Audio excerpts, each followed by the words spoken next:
And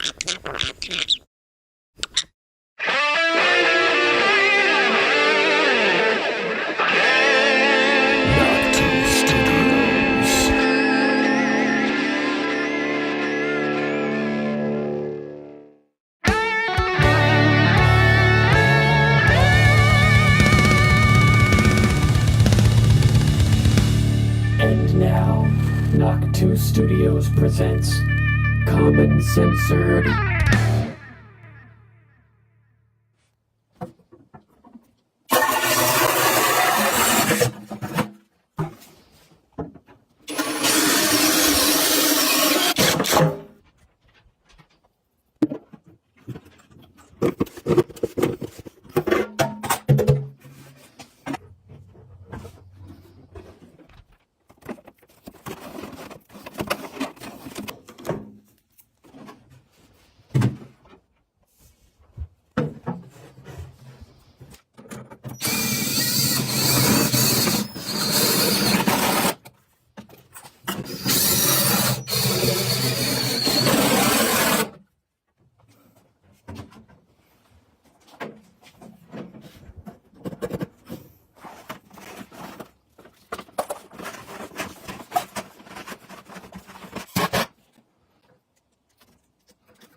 What's up, everybody, and welcome back to Common Censored. Thanks to Free Castle for the raid, brother. Appreciate you, man. If you guys aren't familiar with Free Castle's channel, hop on over there to rumble.com/c/Free Castle and join in on the fun with his daily broadcasts as well. Welcome, all of you censored commoners. I'm Lord Sterling, and this is episode 352. And we got all kinds of crazy stuff to cover today. Trump declaring Biden's pardons null and void in a major step that could have huge ramifications. If those are null and void because of the auto pen, everything else is null and void because of the auto pen as well. It could effectively render Biden's presidency, his entire presidency, null and void, which would be epic. Trump also came out and said the mainstream media is operating illegally, which I tend to agree with, which is why I've been referring to them as the controlled corporate media cartel and emphasizing the cartel part. We also have a big MAHA development as the FDA moves to close a loophole, the grass loophole that allows people to just put whatever the hell they want in foods. So this could be a major step towards restoring the level of health that we want in the United States. Really positive development over there. Also, a potential military takeover of Panama is imminent, and Trump says that the JFK files will be released tomorrow with no redactions. So we are making some progress, guys. Good to see. Make sure to join us Monday through Friday, 6:45 p.m.-ish Eastern time as we cover all the crazy clown world clusterfuck chaos that is 2025. Shout out to new people over in the chat. Katie B. Swilcox, thanks for hanging out with us over on Drunk and Disorderly on Saturday with Lindy Rigg 87. That was a fun one. I was also on 2 Mics Live on Friday in lieu of doing this show. So shout out to Free Castle, Lindy Rigg 87, 2 Mics Live. Thanks you guys for having me. Thanks Free Castle again for the raid, brother. Appreciate you. Make sure to use hashtag Common Censored and hashtag InfoInfantry when you share the broadcast where applicable. You can find us on X at @LordSterling_. We're also on Truth, Getter, Gab, and Minds. Thank you to our new followers over on Rumble. This broadcast is only possible because of you. If you like the show, hit that big, beautiful join button and commit to some more supporting the broadcast for 5 smackers a month. It would be much appreciated. Links to all the sources we cover today and every day will be posted down in the video description on Rumble, putting all of the sources at your fingertips. And Mama Mac Mama Mac, what's up, Mama Mac? She'll be adding timestamps as we go as well. So after the show, or if you're watching this later and you want to know what we're covering and what point to jump into the podcast, click on down there in the video description if you're watching this later. Skim through the topics that we're going to cover and jump right to the point in the show where we cover the topics that you are interested in. Throw Mama Mac some love over at AlpLama, ALPLAMA.com, your new herbal health guru. Avoid the petrochemical pharmaceutical industry that wants you sick and dependent, and try some natural tinctures to remedy your ailments. They taste bad, but they're so good for you, right, Mama Mac? AlpLama, yuck. And if you want to support the show, you can hit up our link tree at Common Censored. Would be much appreciated, guys. Disclaimer. Views expressed on Common Censored are only opinions. Assume everything we say is false and research for yourself. We're not giving medical, legal, or financial advice. The only advice we are giving is think for yourself. Question authority. Think for yourself. Question authority. All right, guys, let's jump into the news. So I just thought that was fun. Usually if I'm playing a cold open at the start of the episode, it's something political related. But I like that weapon, that fire blaster type creation out of the water jugs. So I thought that I would share that with you guys. Somebody's got to make one. I want custom videos sent to me proving you guys did it. That would be so cool. But let's jump into the real actual news. Start at Shadow of Ezra on X. Donald Trump has officially invalidated Joe Biden's pardons, claiming they were signed with an auto pen and are therefore null and void. As a result, Hunter Biden, the entire Biden family, Dr. Anthony Fauci, General Mark Milley, and the January 6th Unselect Committee members could now face immediate arrest. Let's not only make it immediate, let's make it immediamente. We want arrests imminently. So here's Trump's post over on Truth talking about it, saying, the pardons that Sleepy Joe gave to the Unselect Committee of Political Thugs and many others are hereby declared void, vacant, and of no further force or effect because of the fact that they were done by auto pen. In other words, Joe Biden did not sign them, but more importantly, he did not know anything about them. The necessary pardoning documents were not explained to or approved by Biden. He knew nothing about them, and the people that did may have committed a crime. Therefore, those on the Unselect Committee who destroyed and deleted all evidence obtained during their 2-year witch hunt of me and many other innocent people should fully understand that they are subject to investigation at the highest level. Fact is, they were probably responsible for the documents that were signed on their behalf without the knowledge or consent of the worst president in the history of our country, Crooked Joe Biden. Oh, man. Donald Trump bringing the heat. Bringing the heat. Oh, man, this is so good to see. This could lead to everything being invalidated. And we did it. Remember we had Speaker Mike Johnson a couple months ago asking Joe Biden about some executive order that he signed, and Biden didn't even know about it. How many of the things that Biden signed did he even know were being signed with the auto pen? This throws the whole presidency into question. It's completely nuts. So this is really good, a positive development. Let's see. That's not the right one. We have another little clip over here of Info General Jones talking about it. Trump just called out the Biden administration for being completely illegal. Political earthquake. President Trump just declared the Biden presidency to be a complete and total hoax. Agreed. Ladies and gentlemen, President Trump just made the most important announcement in his 56 days back in office. That is true. And we have another important announcement to make. I just saw the Outlaw Dogs hop into the chat. What's up, Outlaw Dogs? The Outlaw Dogs did her first live news broadcast today, earlier over on Rumble. So if you're not already subscribed to the Outlaw Dogs, make sure to hop over and check out her first broadcast and give the channel a follow. Show her some love and support over there. We love the Outlaw Dogs. You can also watch my interview with her Interview with an Outlaw, episode 1 from a couple months ago. Good job today, Outlaw Dogs. Looking forward to the continuation of your new show. What's it called? The Doghouse with Outlaw Dogs? Love it.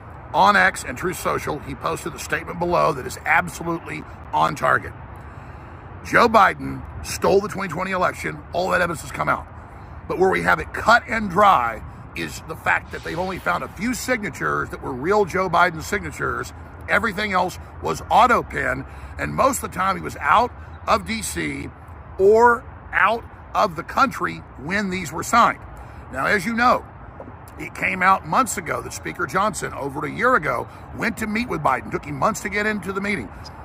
Biden had to kick his staff out, and he said, "Sir, you have banned all liquid gas sale, liquid natural gas, billions a day to the world." Biden said, "That's not true."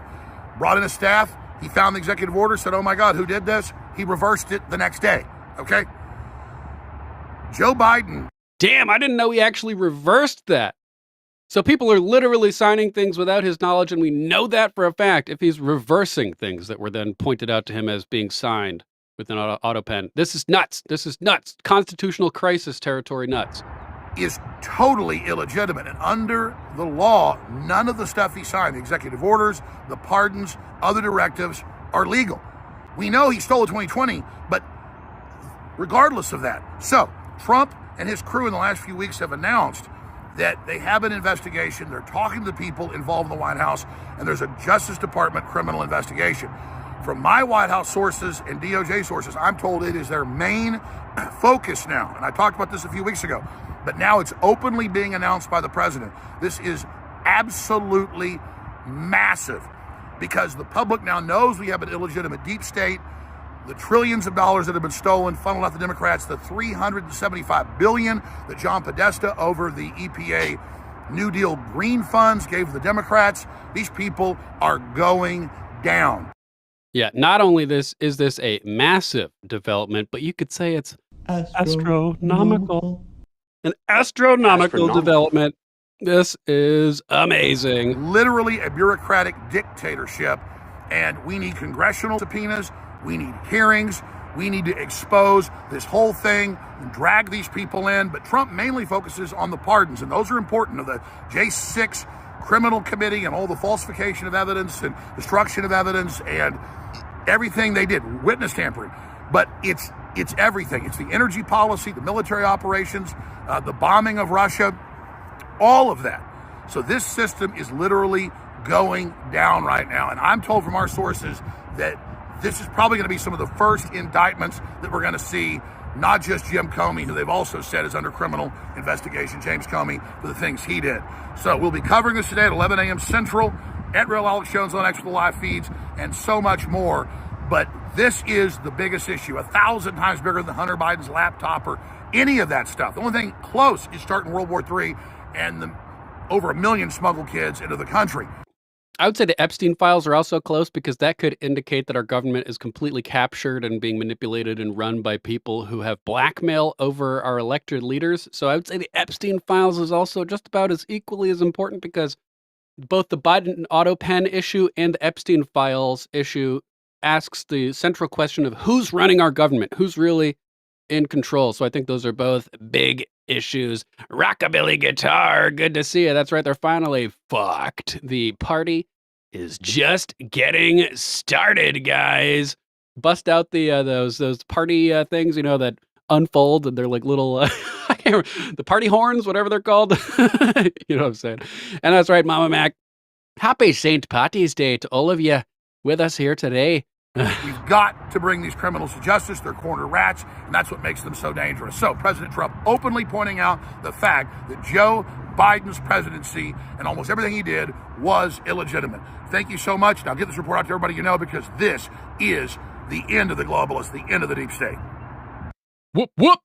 LFG, baby. This is awesome news. Epic developments. We also have an interesting related article from the Gateway Pundit over here. Biden auto pen scandal bombshell. Key Biden aide suspected of exceeding authority by using auto pen to sign official documents. We had somebody a few weeks ago, Lindy Lee, I think it was, over on one of those podcasts, naming the top-level advisors in Biden's White House who were seemingly running the show over there. And so now we have information about who is actually potentially responsible for a lot of the AutoPen stuff. Let's jump into the article over here. The Biden AutoPen scandal is growing by the day, writes Christina Layla at the Gateway Pundit. The New York Post dropped a bombshell after the Oversight Committee revealed nearly every document Joe Biden signed using the same AutoPen as previously reported. The Oversight Project has gathered every document they could find with Biden's signature. All used the same AutoPen signature, except for the announcement that he was dropping out of the 2024 election. Could that mean that it was actually Joe that signed that document? Or could it mean that it was like Harris, Obama people who forged Joe Biden's signature and overrode the people who were running the administration and using the AutoPen? Is that actually an indication that it was Joe himself, or that it was another nefarious force forcing him to step down by making that public announcement and forging Joe's signature? I don't think we have a clear answer to that. On Monday, the Oversight Project revealed 6 criminals were pardoned by Biden's AutoPen December 30th while Joe Biden was vacationing and golfing in St. Croix. And there are other examples where documents were sent to St. Croix for Joe Biden to sign. But this one, even it says it was signed in D.C., even though Biden was in St. Croix. Tuesday, Oversight Project revealed new analysis of Biden's pardons, showing them all sliding over one another and lining up perfectly. January 19th, 2025, just one day before Trump was sworn to be set in as 47, Joe Biden issued a flurry of pardons to his families, Fauci and other, or at least someone issued a flurry of pardons. Oversight Project determined that all the pardons issued on January 19 had the same exact Biden AutoPen signature. So here's the video we already saw where all these 4 signatures come sliding down over one another and are proven to be perfectly accurate. They didn't do the greatest job of lining them up over one another. I could have done a little bit better. Just saying. Continuing, according to New York Post's Steve Nelson, a key Biden aide may have exceeded their authority by unilaterally determining what documents to robo-sign.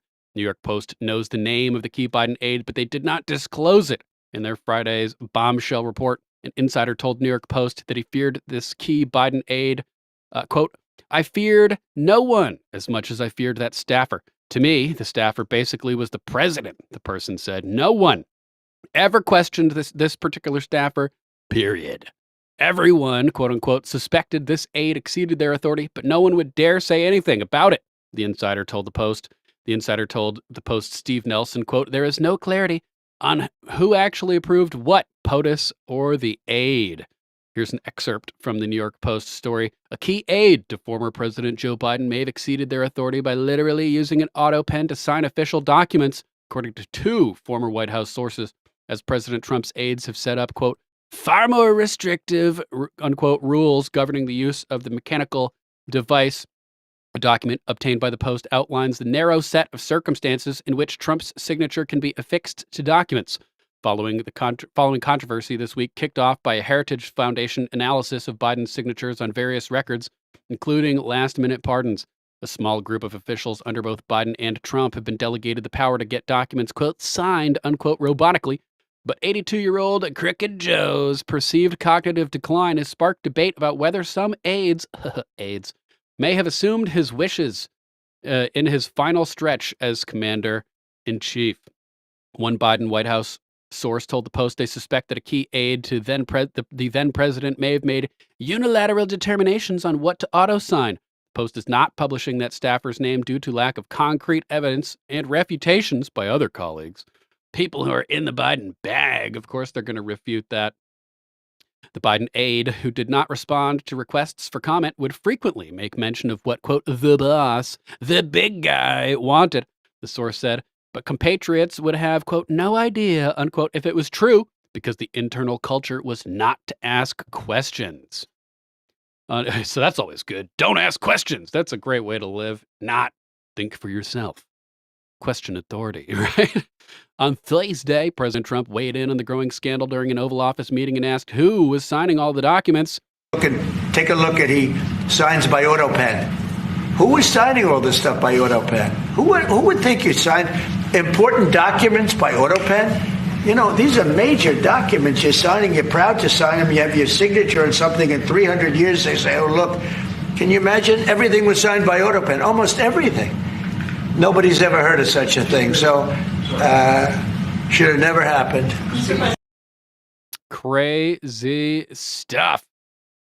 And it's not just Joe. Barack Obama used AutoPen and form letters when he sent condolences to families of fallen heroes, including SEAL Team 6 members. Imagine the level of disrespect to not even fucking sign the documents that you're going to be sending to send condolences to the families of fallen warfighters of America.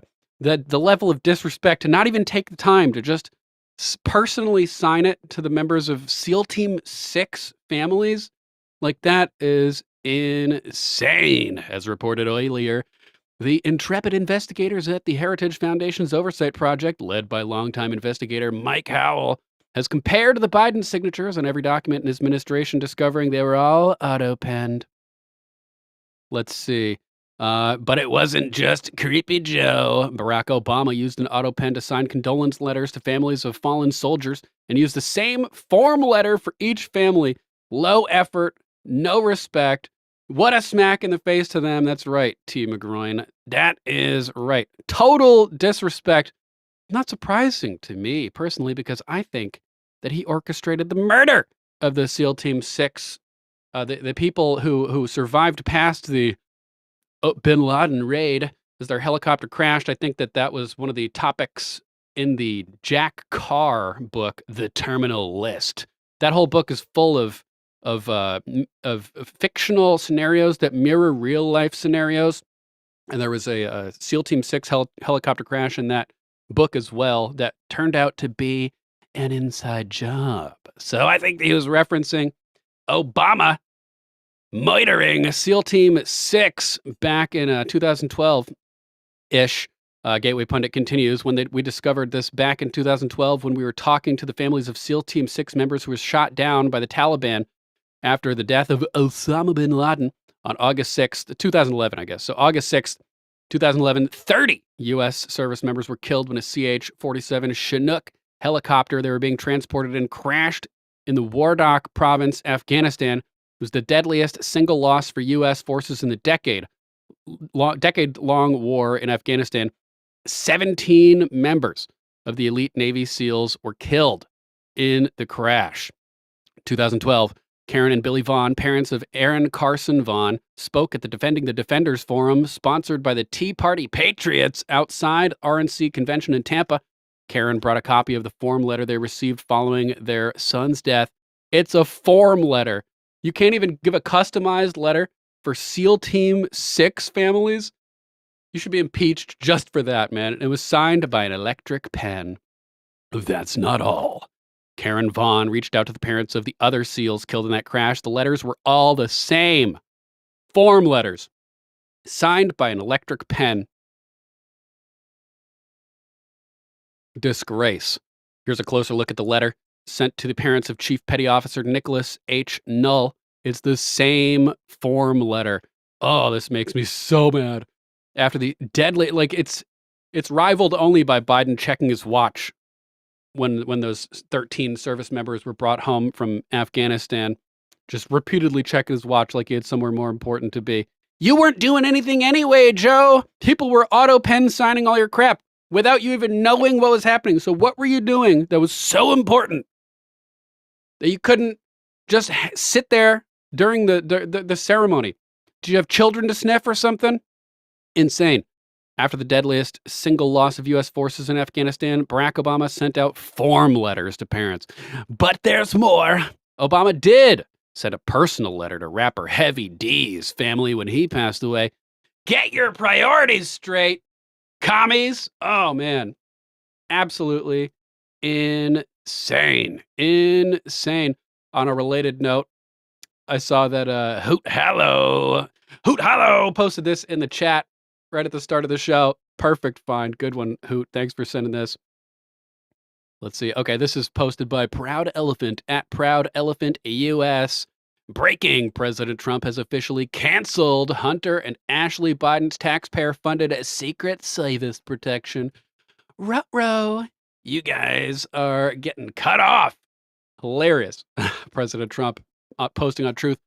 Hunter Biden has had Secret Service protection for an extended period of time, all paid for by the United States taxpayer.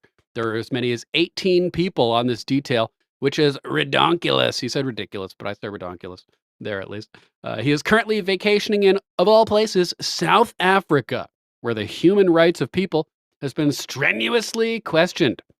Because of this, South Africa has been taken off our list of countries receiving economic and financial assistance. What was it? Their envoy, their ambassador that was declared a persona non grata at the end of last week, barred, pirate style, from entering the country. South Africa is fucking up, man. They're fucking up. So they've been taken off the list of our countries receiving economic and financial assistance. And you know who else should be taken off the list of countries receiving economic and financial assistance? Oh, yeah, all of the countries. America first, we're $36 trillion in debt. We can't be sitting here sending economic and financial assistance to other countries when we need financial assistance. We're $36 trillion in debt. Stop sending money to other countries. We shouldn't be borrowing money to send it to other countries when we need money here.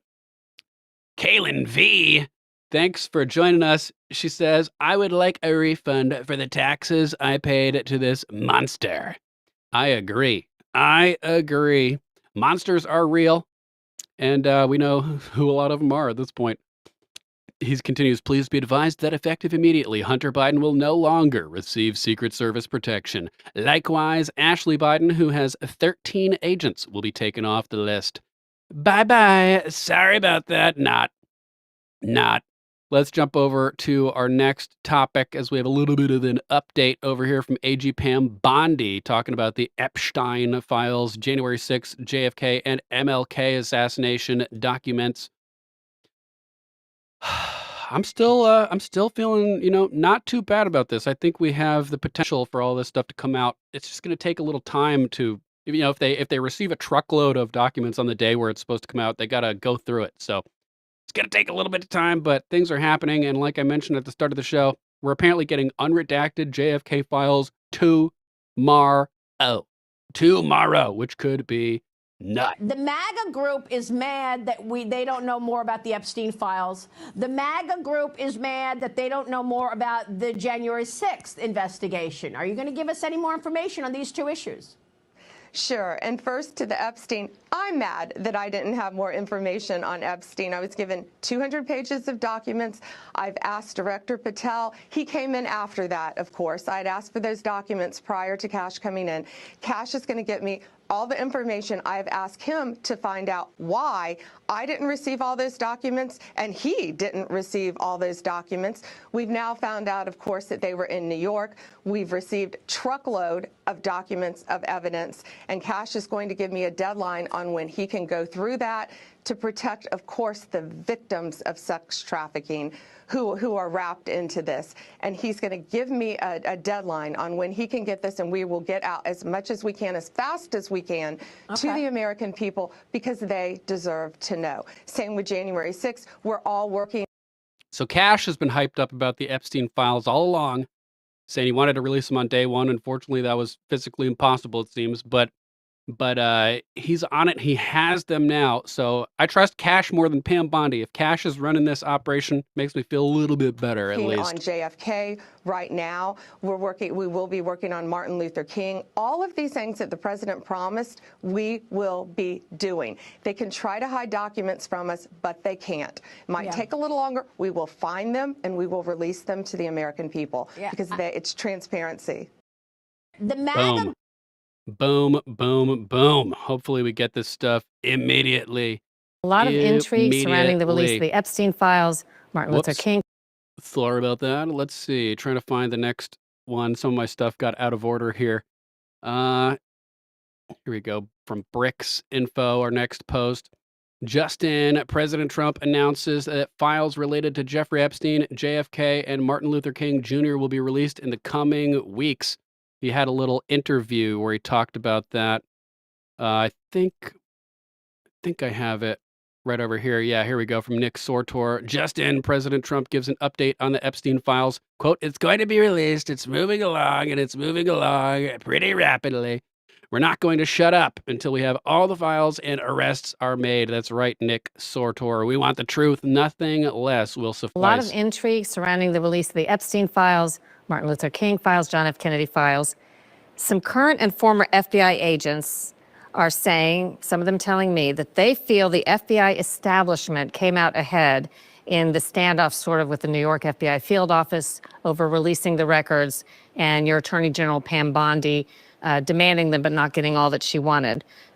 Is that process still on track? I think that's one of the most often questions I've been asked the last couple of days, to release these records on Epstein, MLK, and JFK. Well, Pam Bondi's done a phenomenal job in every respect.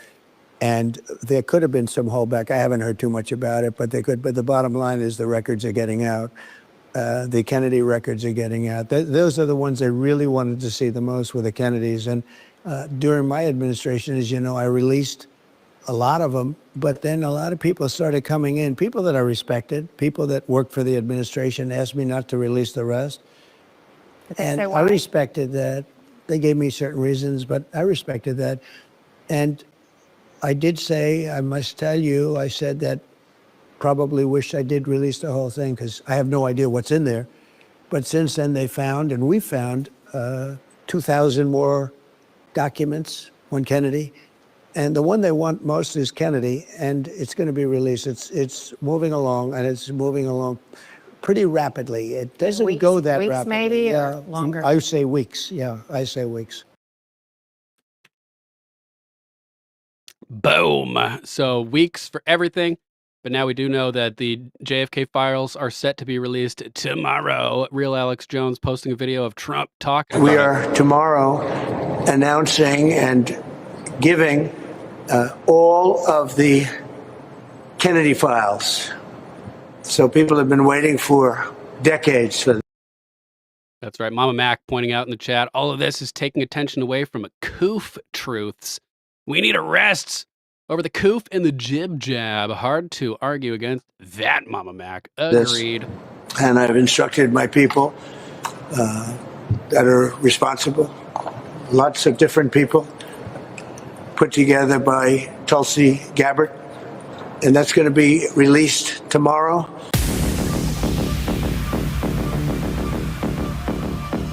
Ladies and gentlemen, countdown begins now. As you just saw, Trump has announced that the JFK files, suppressed since 1963 and ongoing through the Warren commissions and all the propaganda, are going to be released tomorrow. And reportedly, there's some dynamite stuff in there. But you have to understand something. Those are only the records of the CIA and the FBI and the stuff that Congress didn't release. And they've had decade after decade after decade, 60 plus years, to destroy anything that was embarrassing.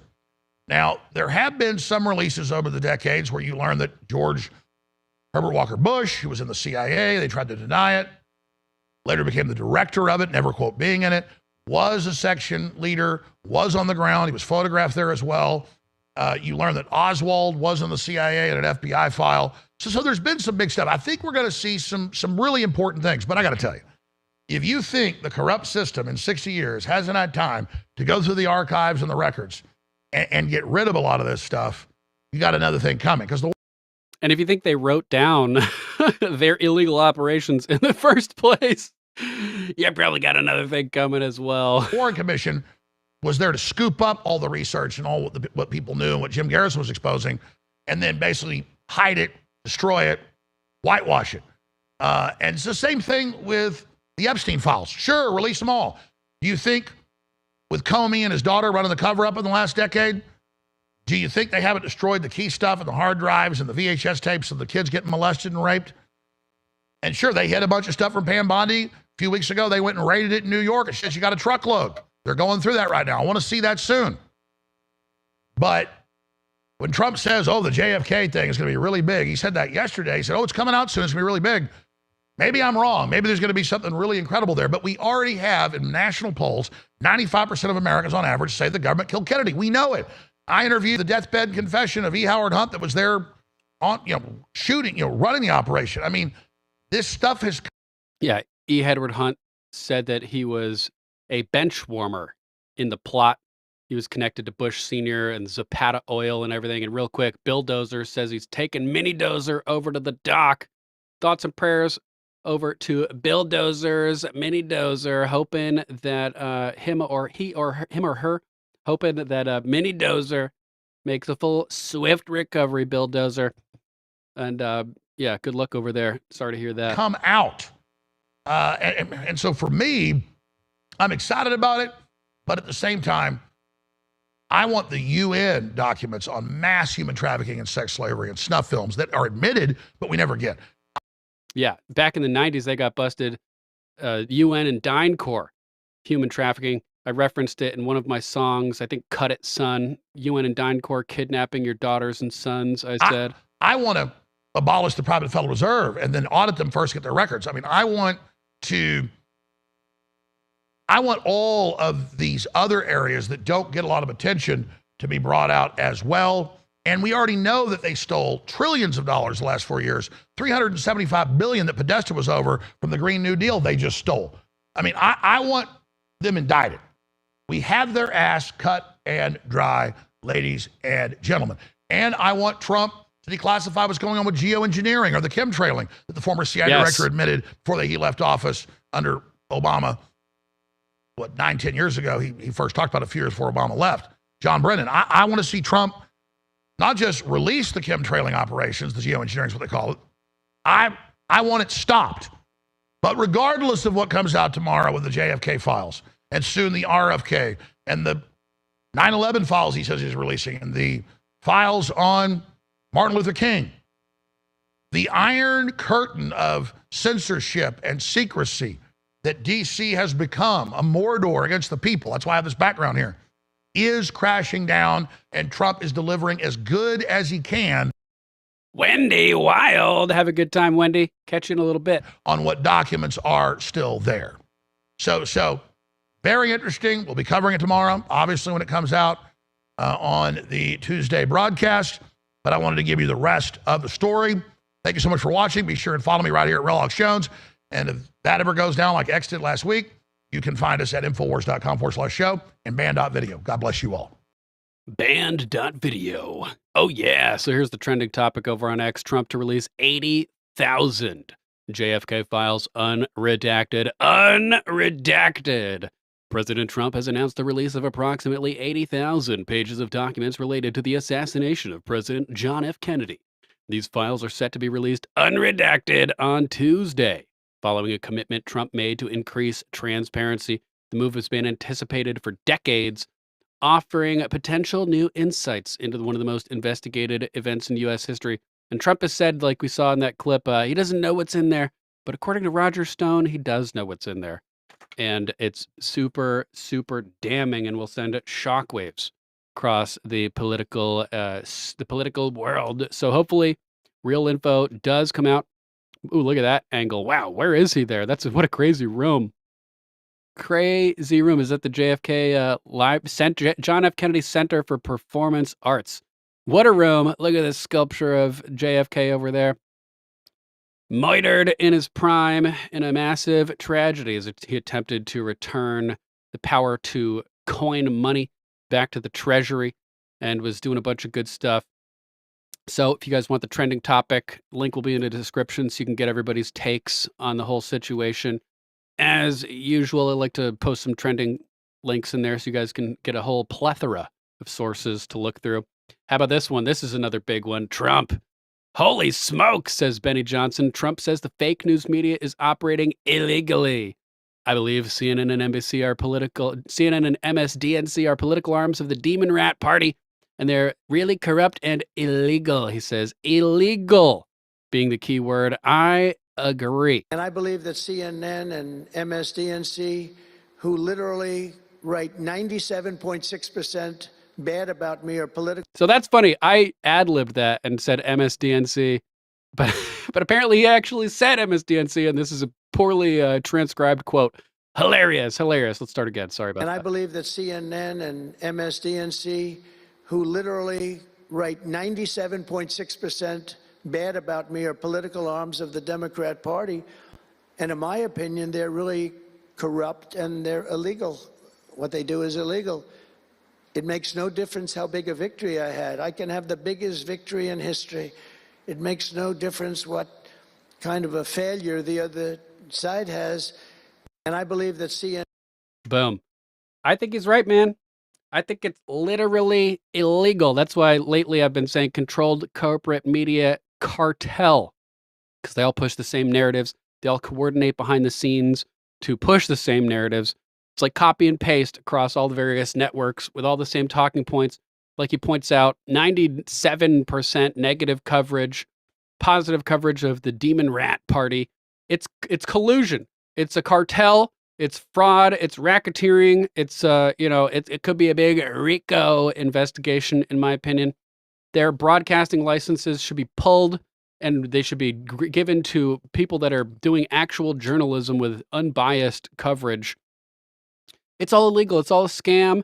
And the amazing part about all this is that even with the 97% negative coverage and everything, Trump still won. And we're seeing record low polling rates for the Demon Rats from CNN and NBC. I think we got stories about that coming up in a little bit.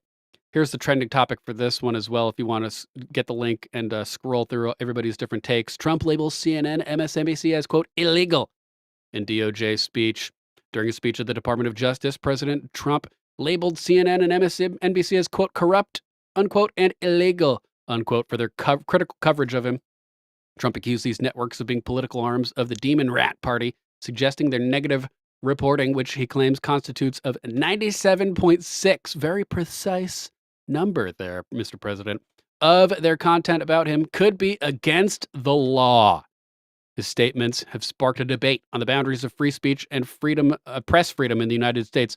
It's not a press if it's a cartel coordinating together to push propaganda. Then it's fraud if they're claiming that they're news and they're pushing propaganda in coordination with each other. So I think it's illegal as well.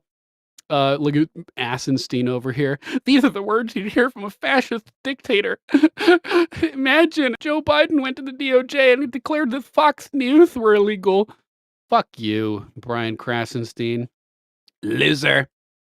Gateway pundit covering it too. Trump declares war on fake news. Says media's biased coverage is illegally swaying judges' rulings and must be stopped. President Trump has fired a blistering warning shot at the mainstream media, declaring CNN, and MSNBC and other leftist outlets as corrupt and illegal for their blatant propaganda designed to manipulate public perception and, even worse, sway judicial rulings.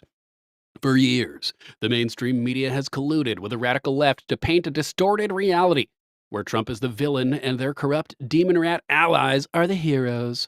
Viewers who rely on cable news across the globe are being fed this manipulated reality, and the consequences are indeed dangerous. Dangerously cheesy. Speaking in a rare address at the Department of Justice, Trump did not hold back, laying out the case against the so-called news networks that operate more like the propaganda arm of the Demon Rat Party than actual journalism. I think we got the full clip here. Let's check it out. Can't allow yourselves to be deflected. You just can't let it happen. You have such a higher calling. And I believe that CNN and MSDNC, who literally write 97.6% bad about me, are political arms of the Democrat Party. And in my opinion, they're really corrupt and they're illegal. What they do is illegal. It makes no difference how big a victory I had. I can have the biggest victory in history. It makes no difference what kind of a failure the other side has. Whereas that he does point out that they are swaying judges. These people are going to go after me. He said that these news networks and newspapers are really no different than a highly paid political operative, and it has to stop. It has to be illegal. It's influencing judges, and it's really changing the law. And it just cannot be legal. I don't believe it's legal. They do it in total coordination with each other. Agreed. Katie B in the chat saying Obama literally legalized mainstream media and legacy propaganda. That's right. Couple different acts working in conjunction to accomplish that goal. There was the Countering Foreign Disinformation and Propaganda Act, which allowed them, in conjunction with the Smith-Mundt Modernization Act, to propagandize domestically. It's always been legal, or at least for a long time, to propagandize foreign nations and foreign people, and the major outlet doing that was Voice of America, which was literally a propaganda outlet from the U.S. government, run by Tucker Carlson's dad for a while, that's propagandized to the rest of the world.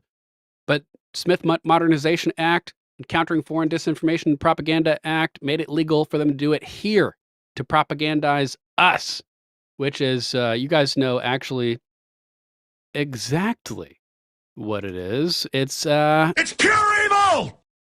It's pure evil. Pure, unadulterated, 100% evil. Pure evil. Pure evil, guys. It's pure evil. Trump made it clear that his administration and his movement are about one thing: restoring law, order, and integrity to the American system. Quote, everything we do, we're restoring law, restoring order, and restoring public safety in America. We're bringing honor and integrity and accountability back to the highest levels of the FBI, DOJ, and throughout our government. We're bringing our country back faster than anyone ever thought possible. We're working so hard at doing it, and we want fairness in the courts. The courts are a big factor, Trump said. His words ring especially true in the wake of political lawfare being waged against him. Radical activist judges, far-left prosecutors, and juries in deep blue states have turned the justice system into a weapon against conservatives. And behind it all, according to Trump, the mainstream media is acting as the deep state's propaganda machine. 100% agreed. From the Russia hoax to the sham impeachments, from January 6th witch hunt to the politically motivated trials meant to derail his 2024 comeback, Trump has been the #1 target of an all-out assault by a corrupt establishment. The legacy media paint Trump and his supporters as, quote, threats to democracy, unquote, while they themselves undermine America's institutions by poisoning the minds of the public and corrupting our judicial system. Could not agree more. Gateway Pundit, good job. And we have other big breaking news as well. Of course, first of all, a happy St. Patty's Day to everybody here. It's the day of green milk, green bagels, and green everything. But sorry, guys, it may be the last one because I got a feeling that green dye is about to be on the chopping block, as we have massive MAHA breaking news as the FDA is set to remove the grass exemption that allows harmful chemicals in food. This is what you see in a real populist revolution. It's not just about the tobacco companies that add addictive, toxic chemicals to their products. That's right. It's what you are ingesting daily with all kinds of crazy crap in it here. And here is RFK Jr.'s little announcement about this awesome, epic, great topic. Sin Lu Wu saying Happy St. Patrick's Day. Green beer. Not for long, Sin Lu Wu. RFK Jr. The evil RFK is going to take away your green beer. Let's check it out, guys. Hi, I'm Robert F. Kennedy Jr. I'm the Secretary for the Department of Health and Human Services. In the final months of the election, President Trump repeatedly called for removing toxins from our food supply. He added his voice to the millions of MAHA moms who were touting the Make America Healthy Again agenda. The first step is radical transparency, because right now, not even the U.S. government knows what's in our food. In 1958, the government created a designation called Generally Recognized as Safe, or GRAS, so that we can make common ingredients like salt and baking soda exempt from testing. But today, it isn't just salt and baking soda. Food companies and cooperative regulators have enlarged the GRAS exemption. And cooperative regulators, aka corrupt crony capitalists, working with the food manufacturers to just allow anything so that they can take toxic waste that would have to be disposed of at a cost and instead just put it in your food. So instead of having to spend money to get rid of it, they can make money off of making you sick, helping themselves, helping big medicine, big pharma, as you get hooked on their products because you're chronically ill as a result of all the contaminants in the food. Let's continue. So that these companies can decide for themselves whether a substance is generally recognized as safe. No FDA approval is needed.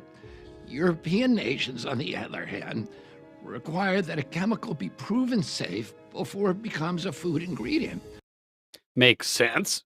So you don't just put anything you can possibly imagine in people's food when they're trusting you to give them safe, legitimate foods. Wood Geek in the chat. If you guys don't know Wood Geek, check out his channel over at Wood Geek. Dude does amazing woodwork. It's really cool to see. He did an episode on Lady Hamilton art, highlighting a bunch of his amazing creations. Check him out, guys. It's really cool. He says he'll drink a green beer later when he watches Boondock Saints. Seems like an appropriate St. Patty's Day movie. Speaking of Boondock Saints, what's the guy in Boondock Saints? Not Norman Reedus, Sean Patrick Flannery. The other guy, I was watching Dexter, and he's featured in season 8 of Dexter as a pretty cool character. But at one point, one of the characters says to Sean Patrick Flannery, who's one of the Boondock Saints, they say, "You're a saint." And I was like, oh, that's a Boondock Saints reference. Got to throw one in there. Purple Haze, smoking Rose. Good to see you, Rose. Having broccoli, does that count? Sure does. Broccoli is green. We can count that one, and it's naturally green, too. So none of the harmful dyes ruining your system.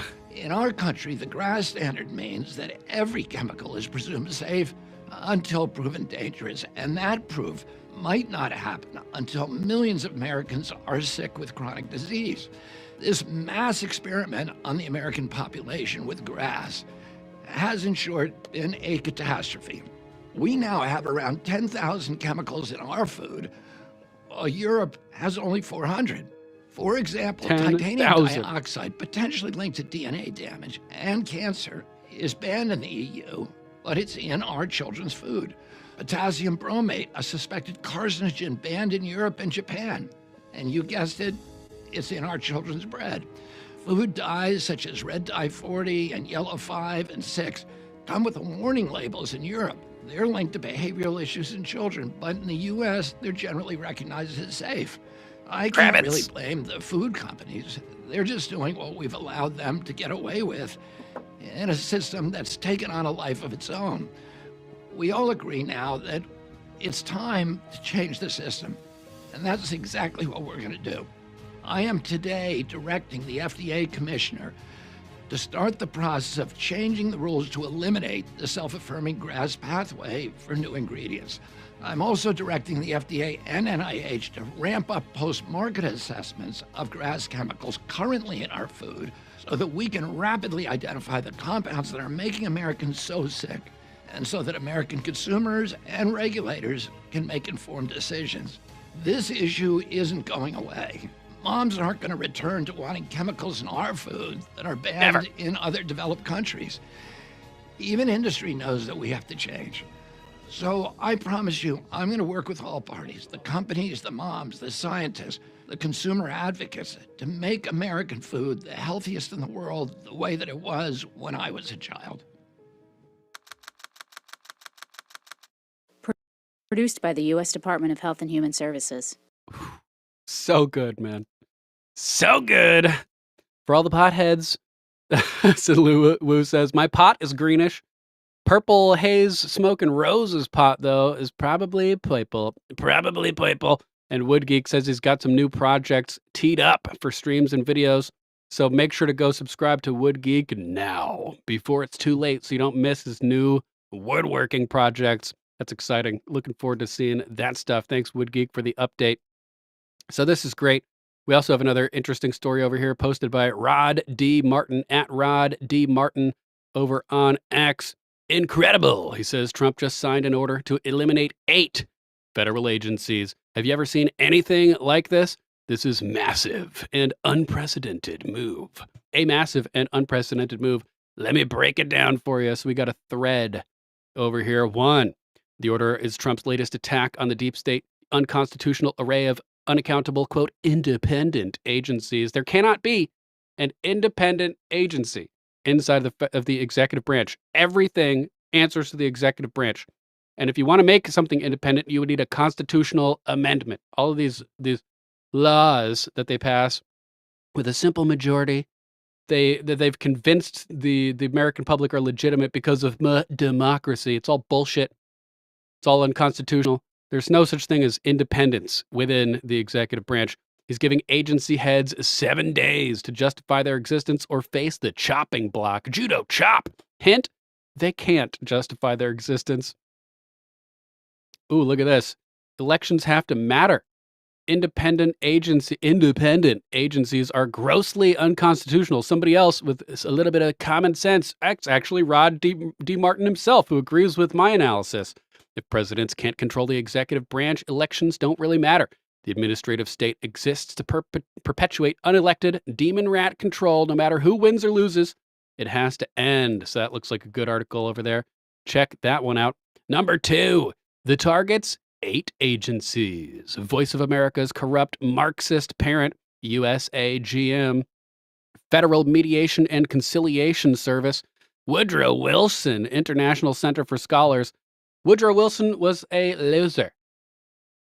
It's all his fault where we are today because in exchange for campaign financing, he agreed to pass the Federal Reserve Act, which he did December 23rd, 1913, when most of the congressmen were at home on Christmas vacation. Like the level of corruption. So just a few people dictated for the rest of the century and beyond the entire economic control of our country in a blatantly unconstitutional usurpation of power. Salty mugger fugger. Good to see you. As I was driving earlier, but did you say you were on 2 mics? How was Mrs. Obama? Oh, that's not fair. That's not those mics. Not those mics. That's hilarious. Salty mugger fugger. Yeah. It was, just to clarify, I wasn't on 2 mics skiing, so to speak, between Big Mike and Barry O. I was hanging out over on 2 mics live with Dr. Mike Schwartz and Michael Calderese, kicking it, having a good time over there. It was a lot of fun. Rumble.com/C/deadredmedia. Check it out. Interview was on Friday. It was a good time. And the Arctic Research Commission. And more. The question, why is any of this part of the government in the first place? Number 3, and there's an article about that as well in the last post. Huge. Last night, Voice of America nominee Carrie Lake told staff to check emails, quote, immediately. Multiple employees already placed on administrative leave. $900 million agency that Trump's been gunning for since term 1 is finally on the block. Chop, chop, chop, bitches. Chop. So, yeah, I have an article about Carrie Lake taking action over there at Voice of America as well. Number 4, why this matters. USAGM reaches 100-plus countries and 60-plus languages. During the Cold War, it was a voice of hope to millions enslaved by communism. No longer. Now it is irredeemably communist itself. Agreed. Xi Van Fleet, communism survivor from China, posting about this over here, saying it's official. Voice of America is finally shut down under Mao. Listening to Voice of America was a crime punishable by death. Yet, many people still risked their lives to tune in, seeking real information from America, the land of freedom. When the ban was finally lifted, VOA became a vital part of my college life, she says. But over the decades, the VOA, like all other American institutions, has been heavily infiltrated by American Marxists, transforming it into a propaganda machine against America. This shift is particularly evident in its Mandarin service, which has become a tool of the Chinese Communist Party. Winnie the Pooh over there controlling it. Damn. One down and more to go. NPR and PBS should be next, Xi Van Fleet says. And I agree wholeheartedly. Eliminate, exterminate, terminate. 5. Now conservative icon Brent Bozell, nephew of William F. Buckley, and founder of the Media Research Center, conservative watchdog, is nominated to lead what's left of it. Awesome. Brent will take a torch to it, and he should. I didn't know he was related to William F. Buckley. Actually, maybe I'm confusing who that is. I don't remember who that is. Forget I said that. 6. The mastermind behind this, none other than Elon Musk, at Elon Musk, heading the Department of Government Efficiency, DOGE. Of course. So Doge doing lots of good stuff. 100,000 plus job cuts coming. Foreign aid frozen. 83% of programs ended. $115 billion taxpayer savings thus far, shooter. Thousands of wasteful and fraudulent contracts canceled. 8, but that's just the warm-up. Trump wants to identify and eliminate 2 trillion. That's not a typo. 2 trillion. Let's go. Don't let the media, that's a good one, media lie to you. Americans are loving this. Latest Epic Times poll showed overwhelming support for these cuts. And 10 out of 10, Trump promised historic government reform, and he's delivering. The swamp creatures are running scared. Boom! Check him out, rodmartin.org. Sounds like a solid dude to subscribe to and pay attention to, considering he came to the same conclusion that all these, quote, independent agencies are inherently unconstitutional. PV Squish 60 _ good to see you, Squish. Thanks for joining us today. Let's see what we got next on the docket over here. Already covered that one. This is an interesting one over here. We have Trump fighting back against the Obama judge that tried to block the deportation of Venezuelan gangbangers, telling him effectively to piss up a rope. Gotta love those good Texan axioms. Here is Jones, Info General Jones, speaking with Michael Yon about the situation. White House asserts presidential authority in deporting terrorists, trade or agua aliens, denies defying court order, says that clearly constitutionally the court has no jurisdiction. This is more like it.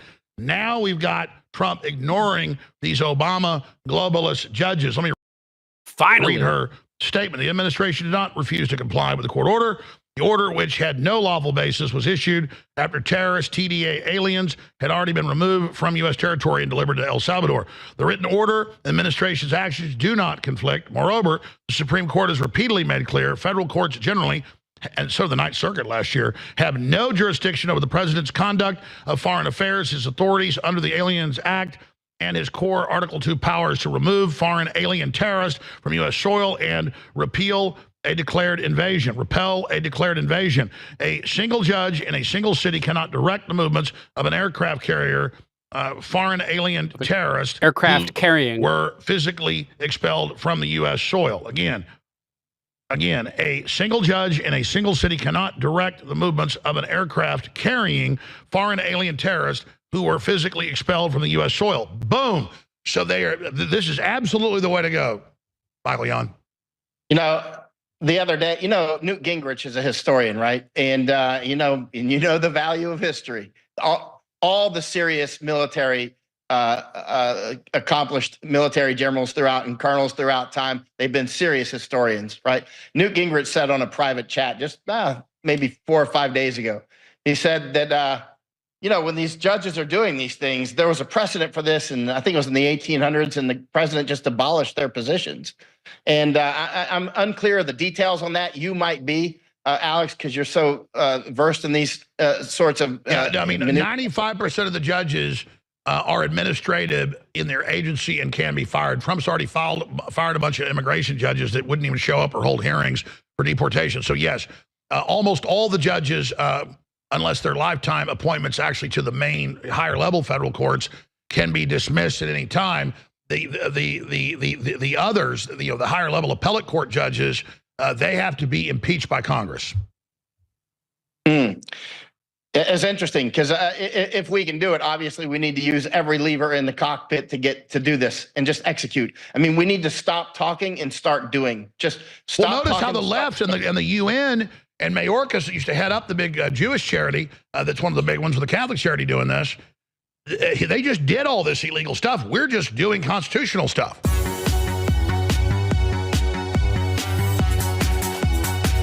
Optimal Human is back in stock with all new.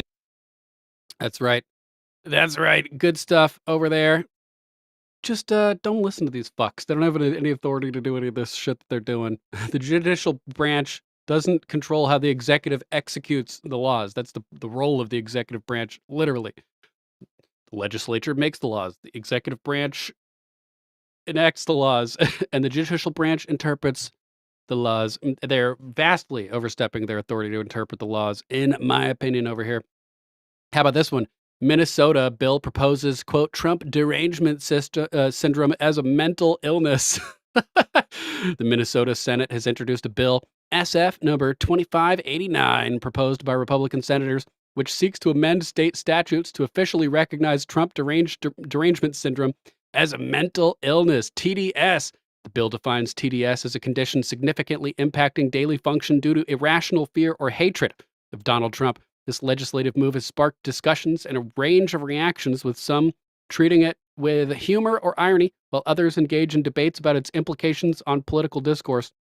Well, I think that Trump derangement syndrome is real, obviously, and it should be recognized as a mental illness. But I don't know if it's the role of a legislative body to legislate what constitutes a mental illness. You know what I mean? So I got mixed feelings about the bill, but let's do it. Let's do it. Minnesota state Republicans just announced a bill classifying TDS as a mental illness. Brian Krasenstein doesn't like that, though. Should Minnesota Democrats introduce a bill to classify MAGA as a cult? Well, we're not a cult. You see all the pushback on Trump for the Epstein files and everything like that? If you support the bill, the first bill, but find the second one offensive, then congratulations, you're officially part of the problem. No, you're just a loser. A loser, Brian Krasenstein. So here's the trending topic. If you, USA is becoming North Korea, says Jürgen Naudet with a fucking Ukraine flag in his bio. Loser, more losers. So there's the trending link if you want to get everybody's takes on it. Mental illness. Mental illness means Trump derangement syndrome or an organic disorder of the brain or a clinically significant or disorder of thought, mood, perception, orientation, memory, or behavior that is detailed in a diagnostic codes list published by the commissioner, and that seriously limits a person's capacity to function in primary aspects of daily life, such as personal relations, living arrangements, work, and recreation. Yeah, sounds like a mental illness to me. How about this? This is a disturbing one. We have Trump, unconstitutionally, in my opinion, making airstrikes in Yemen, bombing hospitals and stuff without a declaration of war for Congress on behalf of Israel. But now Yemen's Houthis are retaliating with massive attacks on a U.S. aircraft carrier, the USS Harry Truman, with 18 ballistic missiles and drones vowing to target all U.S. warships in the Red Sea and Arabian Sea. This one by Jim Hoft himself over at Gateway Pundit. Iran-backed Houthi terrorists launch a massive retaliation strike on the USS Harry Truman, just hours after President Trump authorized powerful military action to restore American deterrence in the region.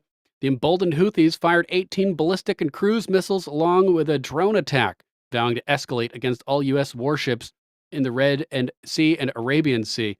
On Saturday, President Trump, demonstrating his signature, quote, peace through strength doctrine, ordered a decisive and calculated military response against Houthi rebels in Yemen. Trump, donning his MAGA hat and signature golf attire, watched alongside top military officials as American forces obliterated Houthi terrorist positions. SecDef Pete Hegseth made an appearance on Sunday Morning Futures with Maria Bartiromo, hammering home the clear message to America's adversaries: the end of appeasement is over. An era of peace through strength is back, Hegseth said. Quote, we're sitting on 4 years of deferred maintenance from Joe Biden, where in particular you talk about the Houthis.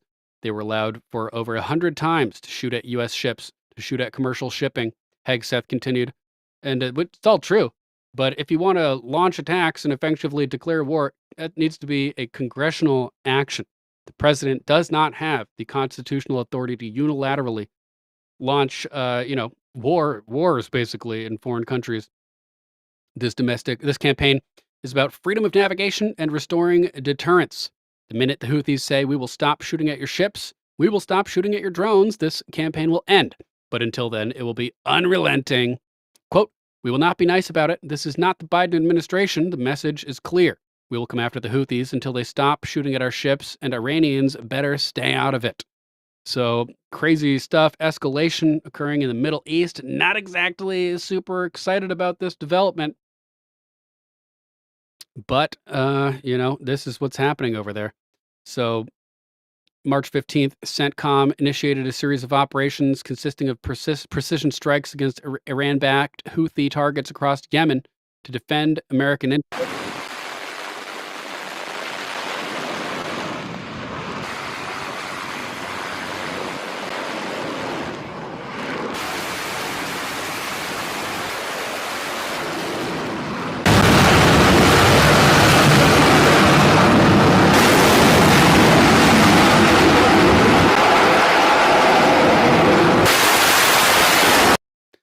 sorry, that rip headphones users.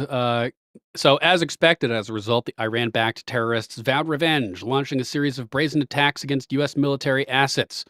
Houthi military spokesman Yahya Sari confirmed that the USS Harry Truman was directly targeted, claiming the group fired a barrage of ballistic and cruise missiles alongside drone assaults. شن العدو الأمريكي عدوانا سافرا على بلدنا خلال. He sounds just like the people from Team America. Sorry. Aloha Snackbar! الساعات الماضية. All right, let me read along with this for you guys. I'll lower the volume. The American enemy launched blatant aggression against our country during the past hours, with more than 47 air raids targeting areas in the governorates of Sana'a, Sada, all these various governorates. The American enemy committed a number of massacres as this aggression led to the martyrdom and wounding of dozens and an incomplete toll. In response to this aggression, armed forces carried out, with the help of God Almighty, a qualitative military operation was carried out through which the American aircraft carrier USS Harry Truman and its affiliated warships were targeted in the northern Red Sea with 18 ballistic and winged missiles and a drone in joint operation carried out by the Missile Force as well as the Air Force, drones, and naval forces. Boom. So this is happening. Katie B says, not a war, simple self-defense. That's understandable. We were attacked. Makes sense to strike back. Makes sense to strike back. Wood Geek saying, sorry, I don't speak squiggle dot. Hilarious. Hilarious. Meanwhile, Houthi leader Abdul Malik al-Houthi warned that his militants will now target Israeli shipping in a desperate attempt to gain leverage. He also declared that all American ships were now banned from entering the Red Sea. U.S. military has yet to disclose the extent of the damage. So I just want to see de-escalation because I want everybody to stop dying. Stop dying. Sorry about that, Team McGroin. Let's jump over to the next one. After Trump's appeal for thousands of Ukrainian troops surrounded and collapsing Kursk pocket over there, Russia's Hitler Putin guarantees the lives and dignity to those who surrender. This is a good one. Previously, they had classified the actions as being terroristic in nature.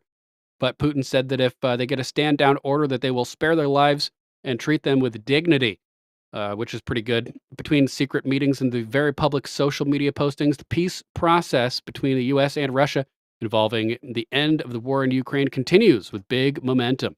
In a surprising move, President Donald Trump posted in his Truth Social commentary negotiations with Vladimir Putin and included an appeal for the lives of thousands of Ukrainian soldiers presently surrounded the crumbling pocket of the Russian Kursk region, saying, we had very good and productive discussions with President Vladimir Hitler Putin of Russia yesterday, and there's a very good chance that this horrible, bloody war can finally come to an end. But at this very moment, thousands of Ukrainian troops are completely surrounded by the Russian military and are in a very bad and vulnerable position. I've strongly requested to President Putin that their lives be spared. This would be a horrible massacre, one not seen since World War II. God bless them all. Previously, Putin had warned that these remaining soldiers would be treated like terrorists, which is a much lower bar than the Geneva Convention guarantees for lawful combatants. But after Trump strongly requested, via his envoy Steve Witkoff, that the lives of the Ukrainian troops be spared, Putin changed his mind.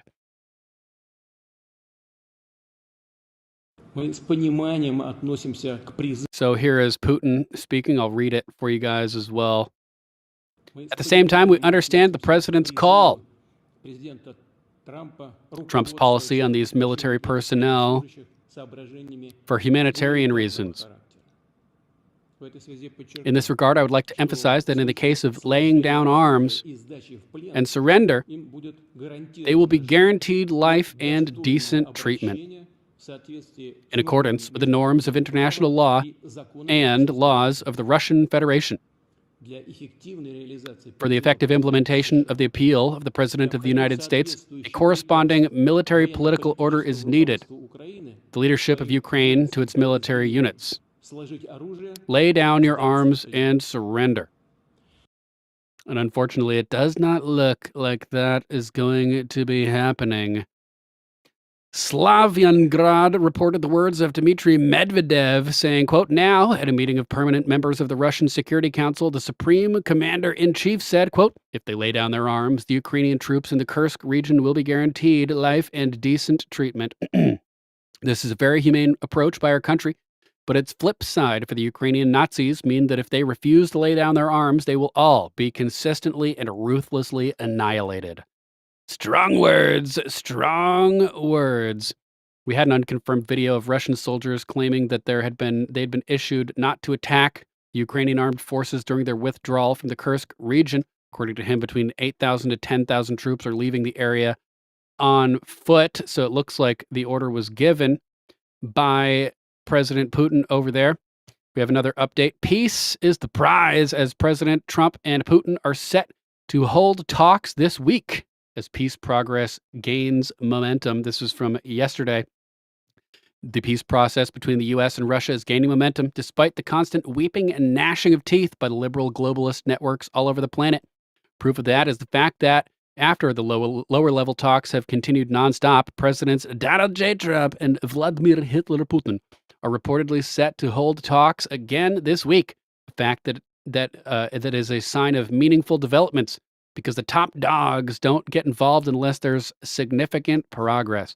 The U.S. aid media, good way to refer to them, as always, is working around the clock to try to discredit and perhaps even impede this historic détente from happening.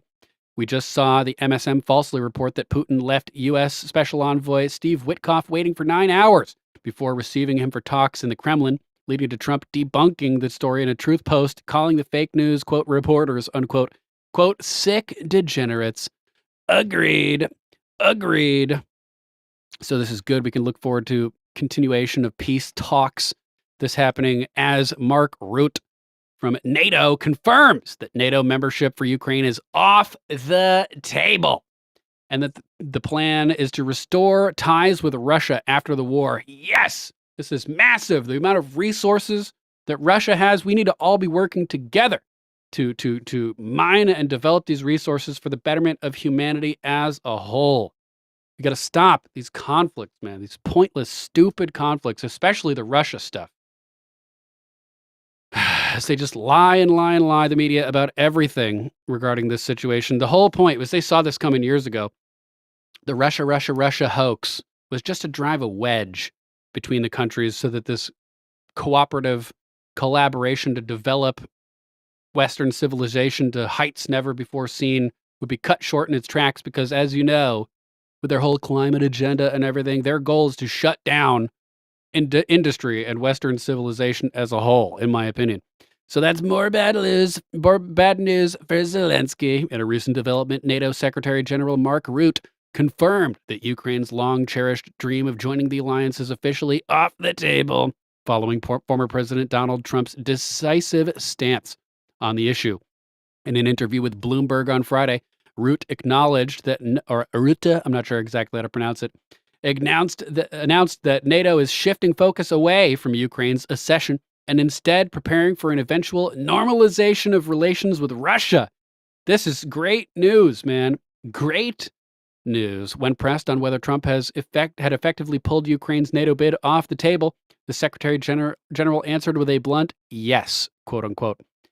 The admission came fresh off a White House meeting between Rutte and Trump on Thursday, where the two reportedly hashed out plans for U.S.-brokered ceasefire in Ukraine. It's a bitter pill for little Zelensky, who's staked much of his leadership on aligning Kiev with Biden's regime and the warmonger globalists, only to see that dream crumble. We covered yesterday how Zelensky said that his mission would only be complete when Ukraine joins NATO. So that's the whole goal for them, is to put NATO in Ukraine. And it looks like we are crushing that horrible idea. We got a little video here. He's already taken off Ukraine joining NATO off the table. So Ukraine is left asking this question, how are we going to know we're going to have proper security. Yeah, but he was also very clear, Pete Hegseth in Brussels, but also the president himself, that when there is a deal on Ukraine, it has to be lasting. It has to be durable. Putin should not have to try this again. So the question is then how? How do you do this post a peace deal? Then I would side with the president. You first need to have a peace deal before you can get into these details. Obviously, behind the screens, there will be discussions on the what if there is a peace deal, how then to maintain that. But there are many ways to do that. That's right, Mama Mac saying, I've been hearing for 50 years how evil Mother Russia is, but never saw it for myself. I think those fears are from commie times. Yeah, from the Cold War, Soviet Union type thing. Cannabis connoisseur. What's up, Cannabis? Good to see you, bro. Boom! He's saying, if you look back at the history, it's Russians fighting Russians.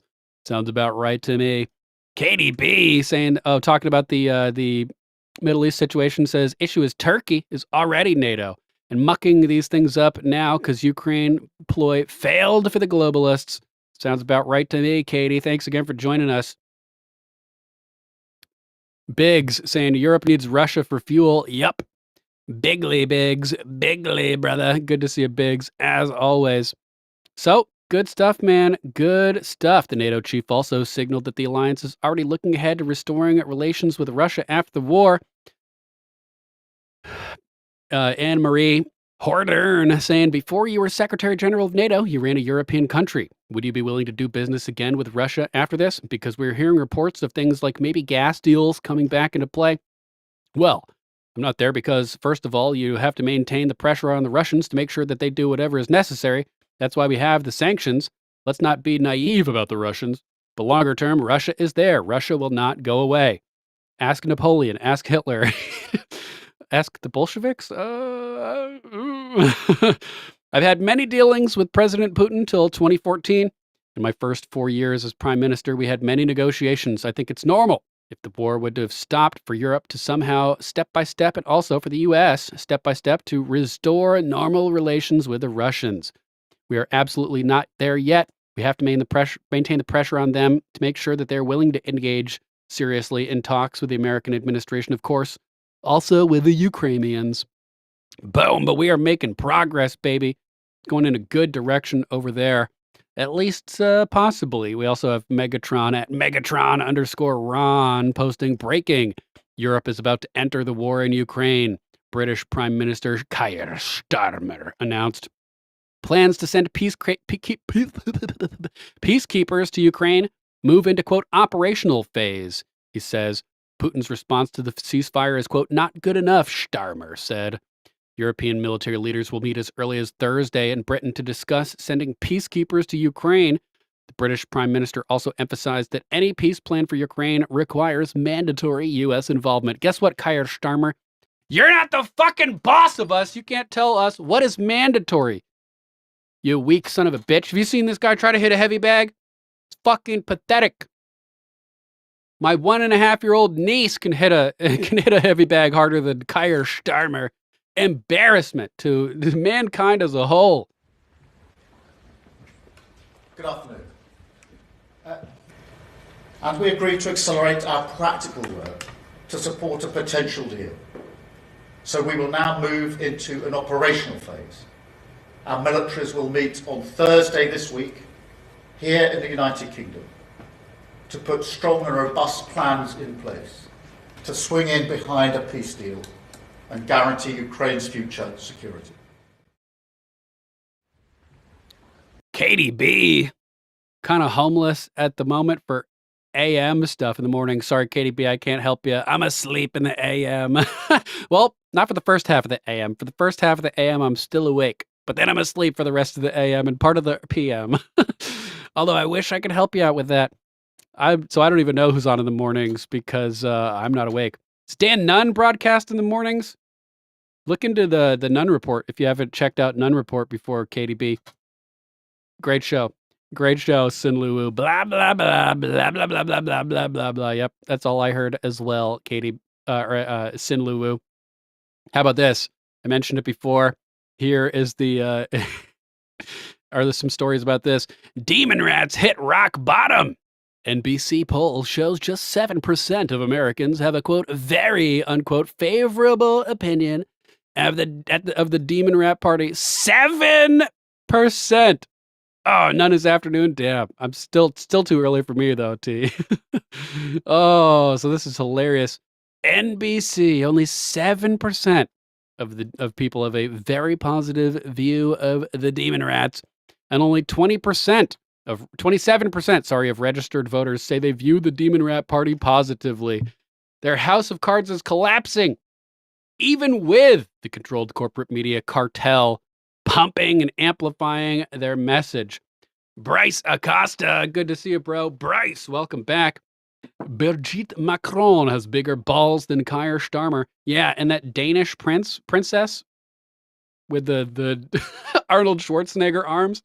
I bet she could hit a heavy bag harder. She can hit a heavy bag harder than Keir Starmer. That's right, Americans are rejecting the left. And it's not just Republicans who are sick of the Demon Rats' disastrous policies. Nearly 20% of their own voters have turned on them, disgusted by the party's lack of leadership and direction. Quote, with these numbers, the Demon Rat Party isn't in need of a rebrand. It needs a complete system reboot, said Jeff Horwitz, a Demon Rat pollster from Hart Research Associates, who helped conduct the surveys alongside GOP pollster Bill McInturf of Public Opinion Strategies. Meanwhile, a staggering 55% of voters have a negative view of the party, including 38% who say they hold very negative feelings toward the Democrats. That's all of us. We're all in that that list over there as well. So this is hilarious. Full article in the description after the show if you want to read it. I make all the sources available to you guys so you can access everything that I access and view it and share it. Post it across the interwebs, help accelerate and exacerbate the message by working as a force multiplier with the show to help spread the message. Jurgen McGrine, good to see you, Jurgen. I salute you, my friend. Welcome back. Hope you had a kick-ass weekend. That goes to all of you as well. And happy St. Patty's Day, too. Happy St. Patty's Day. That's right, Biggs. Starmer protects the pedos. Apparently that was like his big role before he got to be the prime minister over there for like 15 years or something, covering for the pederasts. It's pure evil. Pure evil. We also have another one from CNN. Demon Rats party favorability crashes to historic low since 1992 as Americans reject the radical left agenda, according to far left CNN poll. The Demon Rat Party is in crisis, with its favorability plunging to a record low, according to a CNN poll conducted by SSRS last March 6th through 9th. This one's by Jim Hoft as well over at Gateway Pundit.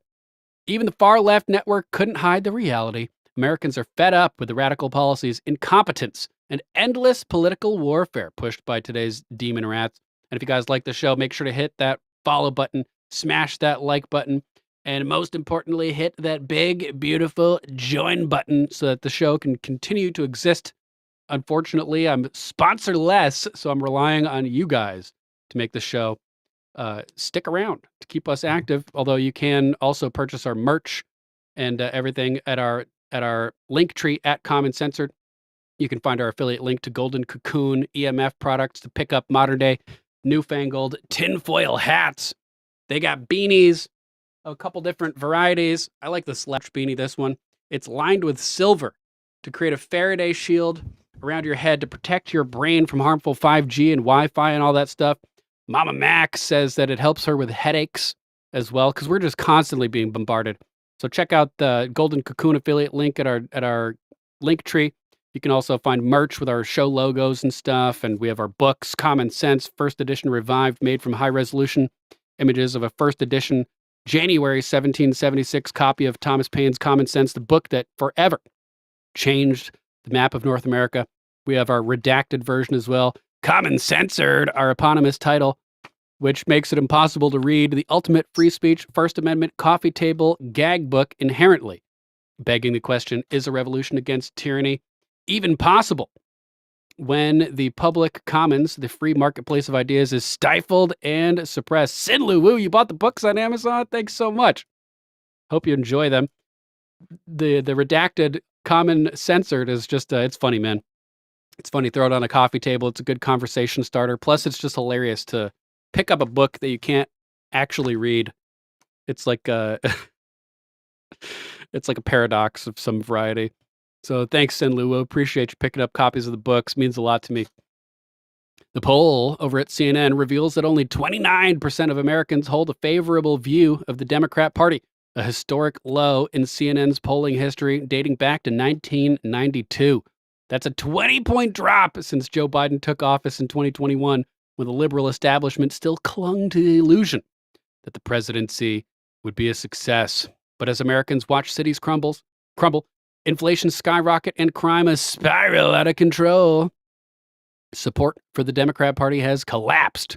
According to the CNN poll, just 63% of Demon Rats and Democratic-leaning independents now say they have a favorable view of their own party, a massive decline from 81% in March 2021. Meanwhile, Republicans remain strongly united, with 79% of GOP voters expressing a positive view of their party. Stop the presses! Sin Lu Wu purchasing the books and toying in the chat Pipel with a $50 Rumble rant. Hell yeah, putting them on my coffee table. Thanks so much, Sin Lu Wu. Big love from CT. Means the world to me. Thank you so much for supporting the broadcast. We do read Rumble rants if anybody is so inclined to make their voices heard. I love popping up comments and reading them, but if you want to guarantee your comment will be read, just Rumble rant, and I will make sure to read it, unless it's like some horrible, crazy racist shit with words I'm not allowed to say. But you guys get the gist. I like making you guys a part of the show and having your voices expressed as well. Even among independents, play a crucial role in elections. The numbers are devastating for Demon Rats. Just 19% of independents have a favorable view of the Demon Rat Party, compared to 20% for Republicans. One of the biggest takeaways from CNN's poll is the lack of strong leadership within the Demon Rat Party. When Democrat-aligned adults were asked who best reflects their party's core values, the answers were all over the place. 10% named radical leftist Representative Alexandria Occasional Cortex AOC from New York. Lunatics, man. Lunatics. 10% of Democrat-aligned adults think Alexandria Occasional Cortex actually has a brain that operates at more than 3 Fettermans. I don't think so. 9% said Kamala Mamala heels up Harris. 8% chose a socialist Bernie Sanders. 6% pointed to House Minority Leader Hakeem Jeffries. Meanwhile, over 30% of respondents didn't name anyone at all. No one. They got no bench. Man. Their party is pathetic. Gateway Pundit previously reported that according to a report from Politico, which received a copy of an internal poll conducted by the Demon Rat Group Navigator Research, a majority of Americans still believe the party does not work to further their interests, instead prioritizing the needs of illegal aliens or certain racial minorities. And you guys have seen the charts. I like to show the charts on screen whenever I get a chance. The charts that sent us into this spiral of chaos and racial division, as the mainstream media can see empirically, definitively. We can see that they pushed these divisive topics: racism, racists, sexism, sexist, misogyny, homophobia, homophobic, etc. They pushed this bigly in the past 15 years or so to try to create this divide. Like KGB defector Yuri Bezmenov describes the process of the KGB's cultural subversion operation, Phase 1, demoralization. This is a big Phase 1 demoralization, which takes 15 years minimum, the minimum time to indoctrinate the youngest generation. We've seen it happen, man. Anti-white hatred is off the charts as a result of those charts that I just brought up on this screen. Let me grab Loki real quick because she's freaking out over here. If you're new to the show, this is Loki, my co-host and faithful compadre. Over here, our mascot. She likes screeching in the background sometimes. So, good stuff over here as Demon Rat support crumbles. Let's jump into another topic that people may not have thought was a big deal, but I think this is a really big deal. Laura Loomer posting, how on earth did a reporter get that boom mic so close to Trump's face? This just doesn't seem right. Security should tighten up. Embarrassing for the press. You guys, I'm sure, saw the clip. Mr. President, obviously you're concerned. You're concerned about the situation in Gaza. What are the hopes now to get the hostages back? She just became a big story tonight, right? Yes, sir. Did you see that? So insane as a reporter shoved a mic into Trump's face. Here's a trending topic about it. During a Gaza briefing, Joint Base Andrews, a reporter accidentally hit President Trump with a microphone. I don't know about that. Gateway Pundit covering it as well. We now have the individual identified far left NPR journalist Danielle Kurtzleben revealed as the woman who hit President Trump in the face with a boom mic. Laura Loomer broke the story, tracking her down. Look at this bitch over here, smacking him in the face. It's pure evil. As reported earlier, Trump was hit in the face with a boom mic on Friday night. Insane. According to Grok AI, this is the first time a U.S. president was reportedly hit in the face with a press mic in history. And the incident indeed could have been much worse than it appeared. Why was the presser allowed to continue after Trump was hit with the dead cat microphone? Why was this woman not immediately removed from the presser, questioned, held overnight, and banned from all future Trump press briefings? Why didn't we know her name for almost 48 hours? Why did NPR not release a statement knowing the woman involved was one of their employees? Laura Loomer broke the news Sunday, saying, I've identified the reporter who hit President Trump in the face with a boom mic this week while he was speaking to the press on the tarmac. Her name is Danielle Kurtzleben at Titonka, Titonka, Tonka. She is the newly appointed White House reporter for NPR and a massive Trump hater and LGBTQP advocate who once suggested during the 2024 campaign that Trump only spoke in Howell, Michigan because it has ties to the KKK. Well, that seems like you're just imagining somebody's motivation. Doesn't sound like real journalism to me. Did she hit President Trump in the face on purpose? So here's Laura Loomer's post over here. Scoop. She's identified the reporter. Here are some pictures. Here she is with the boom mic. Danielle Kurtzleben, NPR presidential campaign correspondent, and a real piece of work. Yeah, she's right about that one. Some professional news. I am the new White House correspondent for NPR, joining the wonderful, hardworking existing team. Obliterate NPR, eliminate them entirely. It's a bunch of crap, bunch of trash. We don't need a publicly funded media anymore. Any asshole with a fucking camera and a computer can broadcast the news. Social media, you get on-the-ground information from all over the world. It's no longer necessary to have publicly funded media. This is publicly funded media. The people, like, I'm funding this myself, and with your help, like Sin Lu Wu a few minutes ago. Thanks again, Sin Lu Wu, for the $50 Rumble rant. The chat looks good in purple, I will say. So just insane, man. Just insane. And Muckraker brings up some really good points here. This is a big deal, guys. This is a big deal. She's 26, Sigmonk.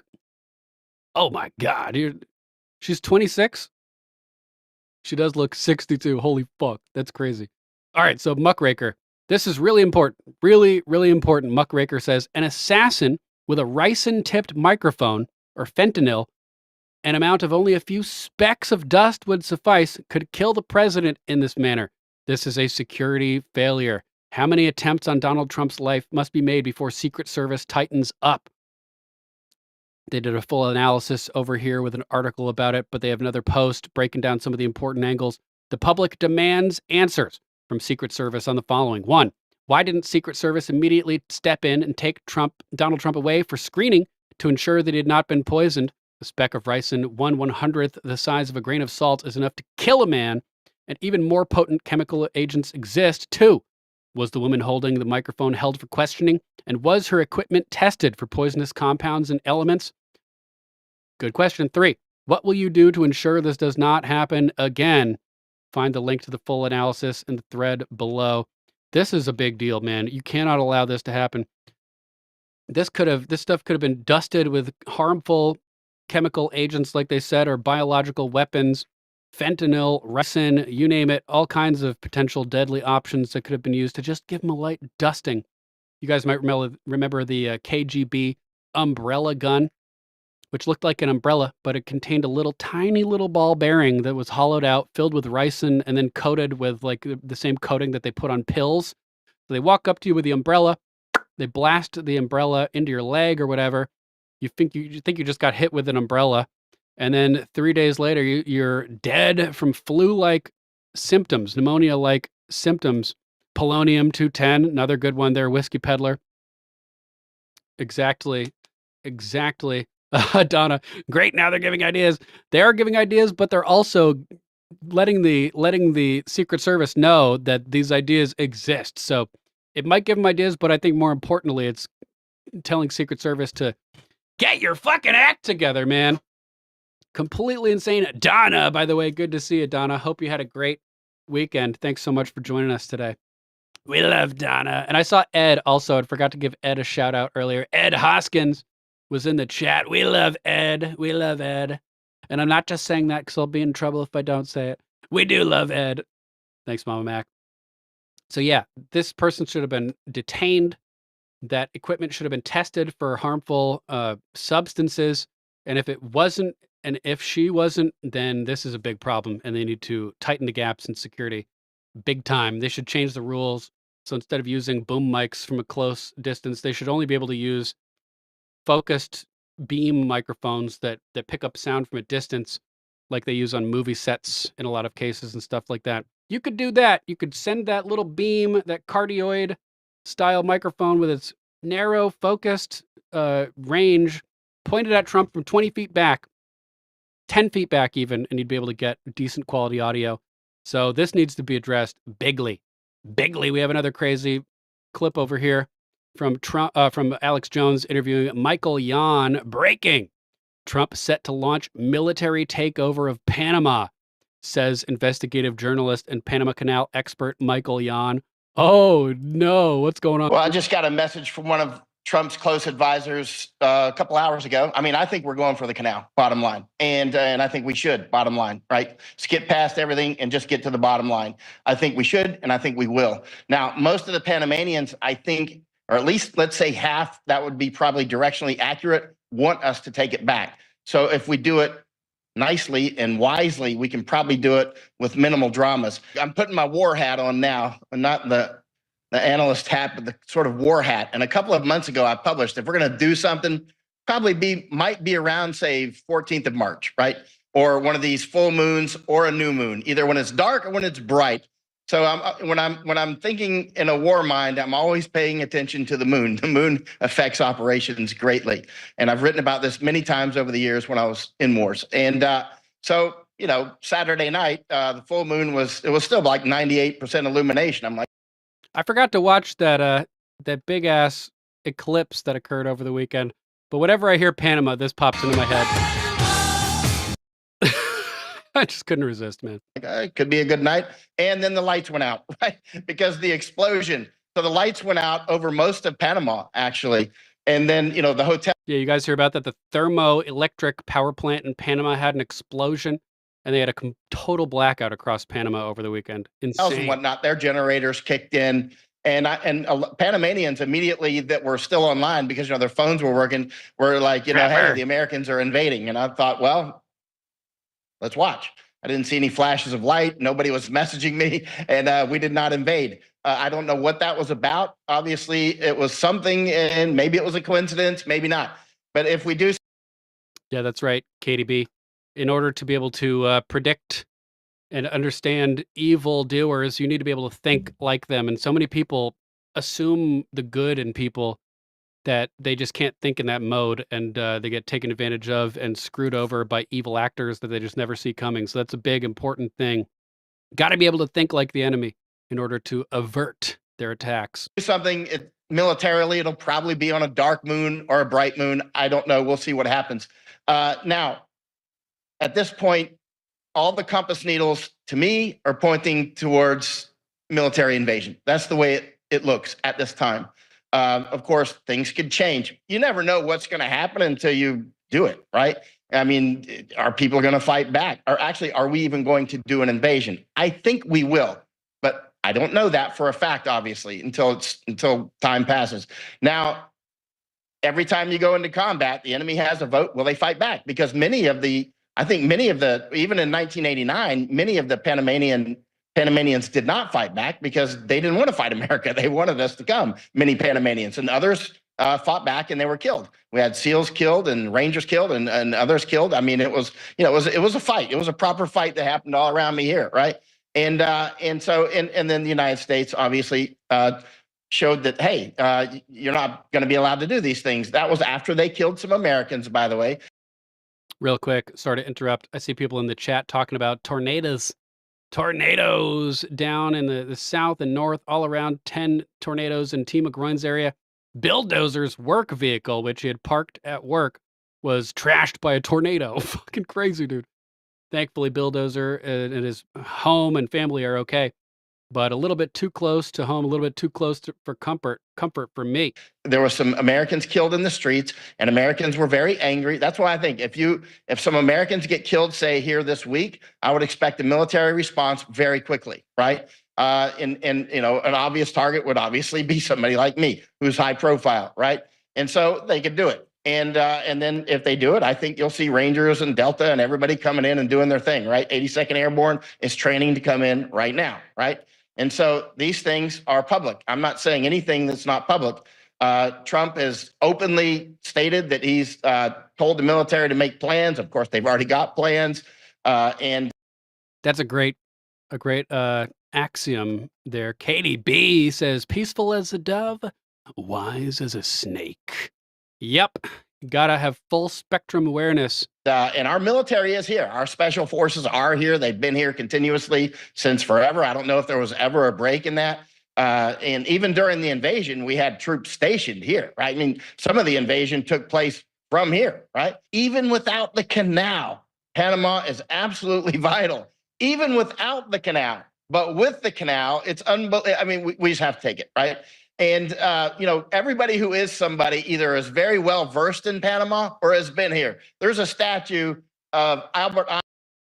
I'm pretty well versed in Panama hats, which are like straw style fedoras. I'm pretty well versed in those. Einstein's head right around the corner from me. I mean, he came here twice, right? President Grant walked right over near me right here, right? President Grant was here. When was he here? 1849. He was heading over to San Francisco, some gold rush dramas, right? So, I mean, everybody this is such an important place. Teddy Roosevelt came down himself, right? And he was sitting on one of the earth movers. You've seen that famous picture of Teddy Roosevelt down here, right? It's that important. It's worth fighting for. Absolutely. And everybody will fight for it. This is a big, juicy lamb wearing pork chops around its neck. It's defenseless. There is no security on the canal, period. No security, right?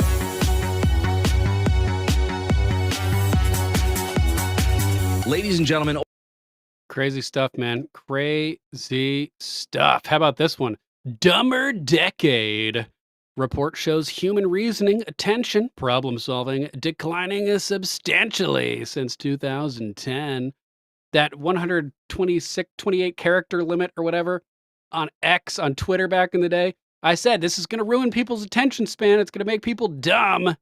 And I think that's one of the many factors at play in the causing of this situation that we find ourselves in, as a growing body of research suggests that human intelligence, particularly in reason, problem solving, and concentration, may have peaked over a decade ago and has been in decline ever since.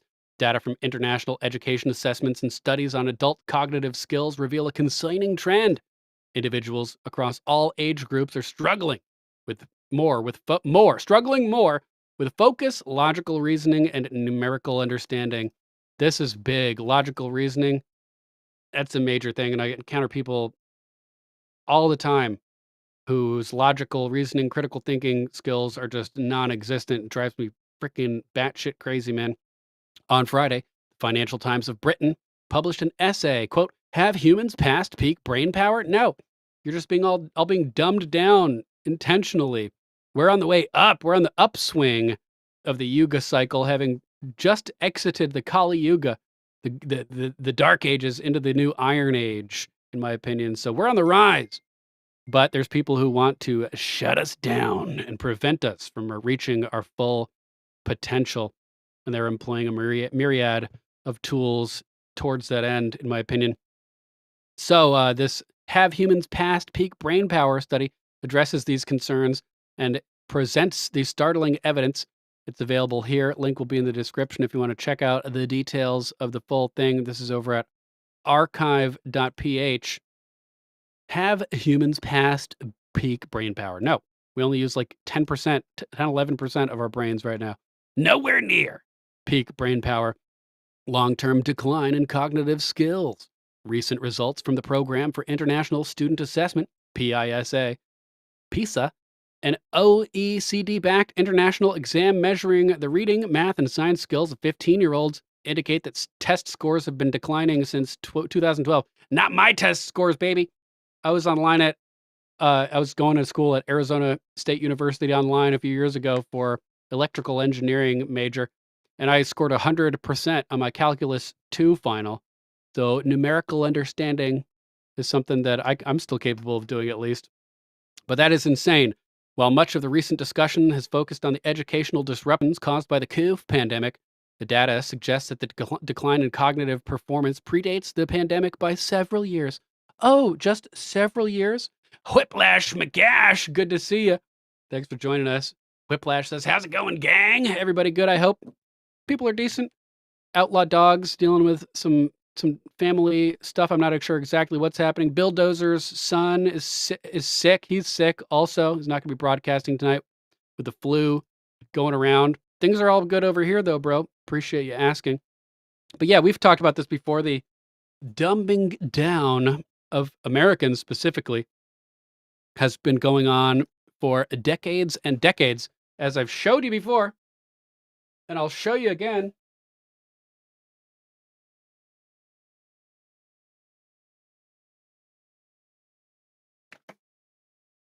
This big ass book over here, the size of a freaking telephone book, called The Deliberate Dumbing Down of America by Charlotte Thompson Iserby, former Assistant Secretary of Education in the United States. Did you hear that thump from that book hitting the ground? Man, that book's like a good 10 pounds. No joke. And it details chronicling the systematic destruction of the education system over the past 100+ years as the deliberate dumbing down of Americans has occurred. And clearly, if the people all around the world are voting for leftism and shit like that, it's happening all over the world. Look at Europe declining. They're getting stupid too, man. So we're seeing a long-term decline in cognitive skills. Recent results from the Program for International Student Assessment, PISA, OECD-backed international exam measuring reading, math, science skills. Oh, I already read that. Okay. The trend is not limited to teenagers, apparently. A separate OECD study tracking adult skills also showed similar declines across all age groups, with reductions in problem-solving abilities, attention span, and even fundamental numeracy. Oh, man, this is such a problem. Jonathan Haidt posting a stunning essay in the Financial Times on the international decline in ability to read, reason, focus, and learn new things. It began or accelerated in the early 2010s. It's hitting teens and adults. Self-report and objective scores. One particularly troubling statistic reveals that 1 in 3 American adults, 35%, so more than 1 in 3, now struggles to apply basic mathematical reasoning when evaluating the validity of statements, a sharp increase from previous years. Across high-income nations, an average of 25% of adults now face the same difficulty. Sure, it has nothing to do with our brains being clouded by all those toxic chemicals that MAHA is about to remove. And, the mainstream media pushing a bunch of garbage. So annoying. The average American reads a reported 4 books per year. That's 4 more than me, baby. Globally, this is about a third of the global average of 12. The average in Britain is 15, and in France, 14. So I will accept my role in bringing that number down. The role of digital media and information overload. Researchers suggest that these declines in cognitive ability may be linked to a rapid shift in how people consume information. That's right. Like that 156 character limit or whatever it was on Twitter. That obviously was going to destroy people's time attention span. Same with TikTok, Instagram, X. You're just scrolling through 5 seconds, 5 seconds, 5 seconds, if that, ruining people's attention spans, turning them into goldfish, effectively. Like that movie Squirrel. The rise of digital media has reshaped human attention, moving people away from focused reading and problem solving towards constant engagement with fast-paced, visually driven content, following that endorphin rush that they need, according to data from the Monitoring the Future study, which has tracked American high school students for decades. Reports of difficulty thinking, concentrating, or learning new things were stable through the 90s and 2000s. However, starting in the mid-2010s, the number of students experiencing these difficulties increased dramatically. We played interviews with teachers before who talked about how this one teacher with 7th graders was like, I can sit there and read them a syllabus about a video we're about to watch, explaining what's going to be in the video. Then we watch the video, and then I ask them, what was that video we just watched about? And none of them can answer. We're seeing students in Baltimore, high school students with like no kids in a single class at grade level reading or math. Like, we are in a really, really bad situation right now. Katie B says a buddy saw an article declaring ivermectin is helping stage Y cancer, but haven't vetted this comment because listening here, yeah, there have been a lot of reports that cancer may be parasite related, and ivermectin is an antiparasitic. Y equals 4. Okay, thanks, Katie. Stage 4 cancer. Yeah, it is entirely possible that ivermectin and other antiparasitics like fenbendazole may have really positive effects for cancer. So if I see somebody talking about cancer, I say try fenbendazole, $5 dog medicine, shown to demonstrated allegedly to eradicate cancer, even stage 4 cancer, from a whole bunch of different types of cancers. And then there's also Rick Simpson oil, which I recommend. Rick Simpson, a Canadian citizen who went to court and was almost sent to jail for life, basically for free, creating cannabis extracts and delivering them to patients. He cured thousands of patients of hundreds of different types of cancer using cannabis extract, full spectrum cannabis extract. So you get the THC, the CBD, all the terpenes and everything else in there. Harvard also did studies where they took mice and they implanted human lung cancer tumors on the backs of mice underneath the skin. Cheddar, hilarious. Brother of O.J. Simpson's, true story. Rick Simpson, true story, bro. True story. But yeah, they implanted lung cancer, human lung cancer tumors underneath the skin of mice, and then they injected them with THC daily. And over a span of like 6 weeks, human lung cancer tumors on the backs of mice decreased by 50%. So there is evidence that cannabis, antiparasitics, and potentially a bunch of other things can get rid of cancers, even advanced cancers. Sorry, I just had to reply to a text message real quick. Multitasking over here. This time frame of students losing their focus and ability to concentrate and think aligns with the growing dominance of smartphones, social media, and algorithm-driven content, which present a constant stream of updates, notifications, and distractions. Social media platforms are fundamentally shaping the way people process information, leading to shorter attention spans and reduced cognitive endurance. I guarantee you that's right, man. Guarantee you that's right. Oh, there's other stuff too, like apricot seeds with B17 that supposedly also eradicate cancer. Black walnut and husks, Sig is talking about over here. Maybe InfoWars Vitamin Store will have them soon. Cannabis connoisseur bringing up another one, hydrogen peroxide. I've seen that before as well, where basically every day they have patients just rub their entire bodies with hydrogen peroxide. I think it alkalizes the body and makes it boosts the immune system to help get rid of cancer cells, which is amazing. Hydrogen peroxide, another really awesome potential one because it's super cheap and available everywhere. So definitely look into that one as well. With endless scrolling features, rapid-fire video content, and algorithm-driven feeds, platforms like TikTok, Instagram, and Twitter condition users to expect instant gratification, which is probably why so many people want the Epstein files immediately. They did say it would happen immediately, but in this information age where we're used to instant gratification, when something takes longer than expected, we immediately get mad. And there is good reason, because the whole situation is a little bit suspicious. But I think we're going to get some good results still from that, guys. I'm still pretty confident. Quick dopamine hits. Yep, that's the other thing that I tried to mention, saying endorphin hits, but I meant dopamine hits. Discouraging deep thought or sustained focus. Studies show that the average attention span has declined over the past decade, with users struggling to engage in long-form content, whether in reading, discussions, or problem solving. But a lot of people managed to sit through this 3-hour show. That's good. You guys are on the right track. Although I'm basically just doing what social media is doing, just rapid firing you with a bunch of different topics for that dopamine boost. The constant barrage of notifications and infinite content loops promotes passive consumption over active engagement, rewriting the brain to crave speed over substance. As a result, many individuals, especially younger generations, find it increasingly difficult to concentrate on tasks that require prolonged effort, such as reading books, studying complex subjects, or critically evaluating information. That is the most important one right there. I've noticed that people are terrible at critically evaluating information. This shift has profound implications for education, productivity, and even public discourse, as nuanced discussions are often replaced by bite-sized reactions, superficial engagement, and emotional knee-jerk responses.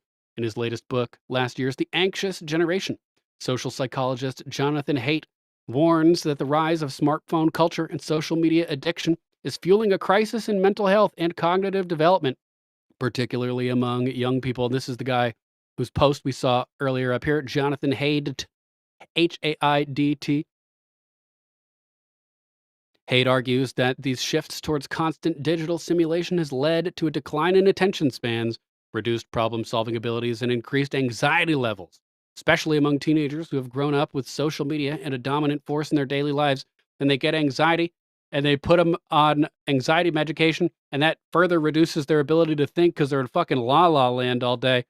And what were we talking about again? Good one, KDB. It's like, can you hear me? Can you hear me? What? Yep. Donna, can't have the info out in public on Epstein if we want them prosecuted. That's the other thing. Yeah, it could harm prosecution efforts.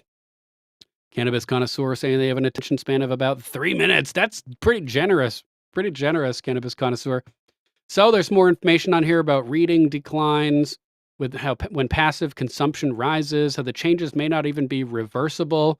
Ruh-roh, we are being raided, guys. Arm the battlements, man the parapets, knock your arrows, boil the hot oil, and launch the cows. Dead Red Media has raided the broadcast. These are the two mics I was talking about before. Not Big Mike and Barrio. I was not on them. I was on two mics live on Rumble Friday night. If you guys aren't familiar with Two Mics Live, hop over and check out this show. Good guys over there. Great people. Mike Calderese, Dr. Mike Schwartz, and Kelly Schwartz, Dr. Mike's wife, with great guests all the time. And with, just covering awesome topics and important health information. Dr. Mike has books out about the coof and the jib-jab situation and all that. Let's pop in for a second and see what they were talking about today. Oh, that's right. Today they had Dr. Simone Goldon from the America First Doctors. I can't remember what the organization is, but that's awesome. First lawyer. I'm about as filled with accolades as you can get in America. And I endured a violent FBI SWAT arrest. I was put in jail. I was shackled and handcuffed and perp walked in front of my neighbors. You're welcome, Biggs. I was sentenced by a judge after taking a plea for a single nonviolent misdemeanor to 60 days in federal prison, which was a maximum security federal prison. I interviewed the women in prison, which was a fascinating experience. So there's these, people who've been there 15, 18 years, people who are there 1 year. It's incredible. There's a slight little connection backstory to the Jeffrey Epstein case. Interestingly enough, I was incarcerated in Miami. I mean, the story has so many twists and turns. Oh, here's one that most people don't know. The federal government attempted to plant narcotics on me to destroy my reputation, and the receipts are in the book. Damn, that is crazy stuff. Wow. So crazy. Cannabis connoisseur Lord Sterling wanted to say great interview on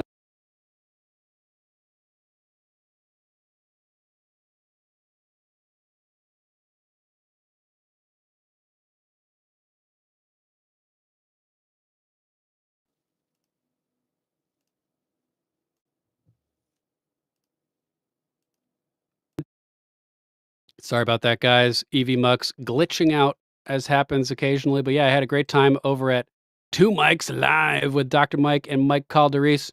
Kelly was not feeling great that day, but hopefully she's feeling better now. Looks like it since she was on today's episode at Dead Red Media.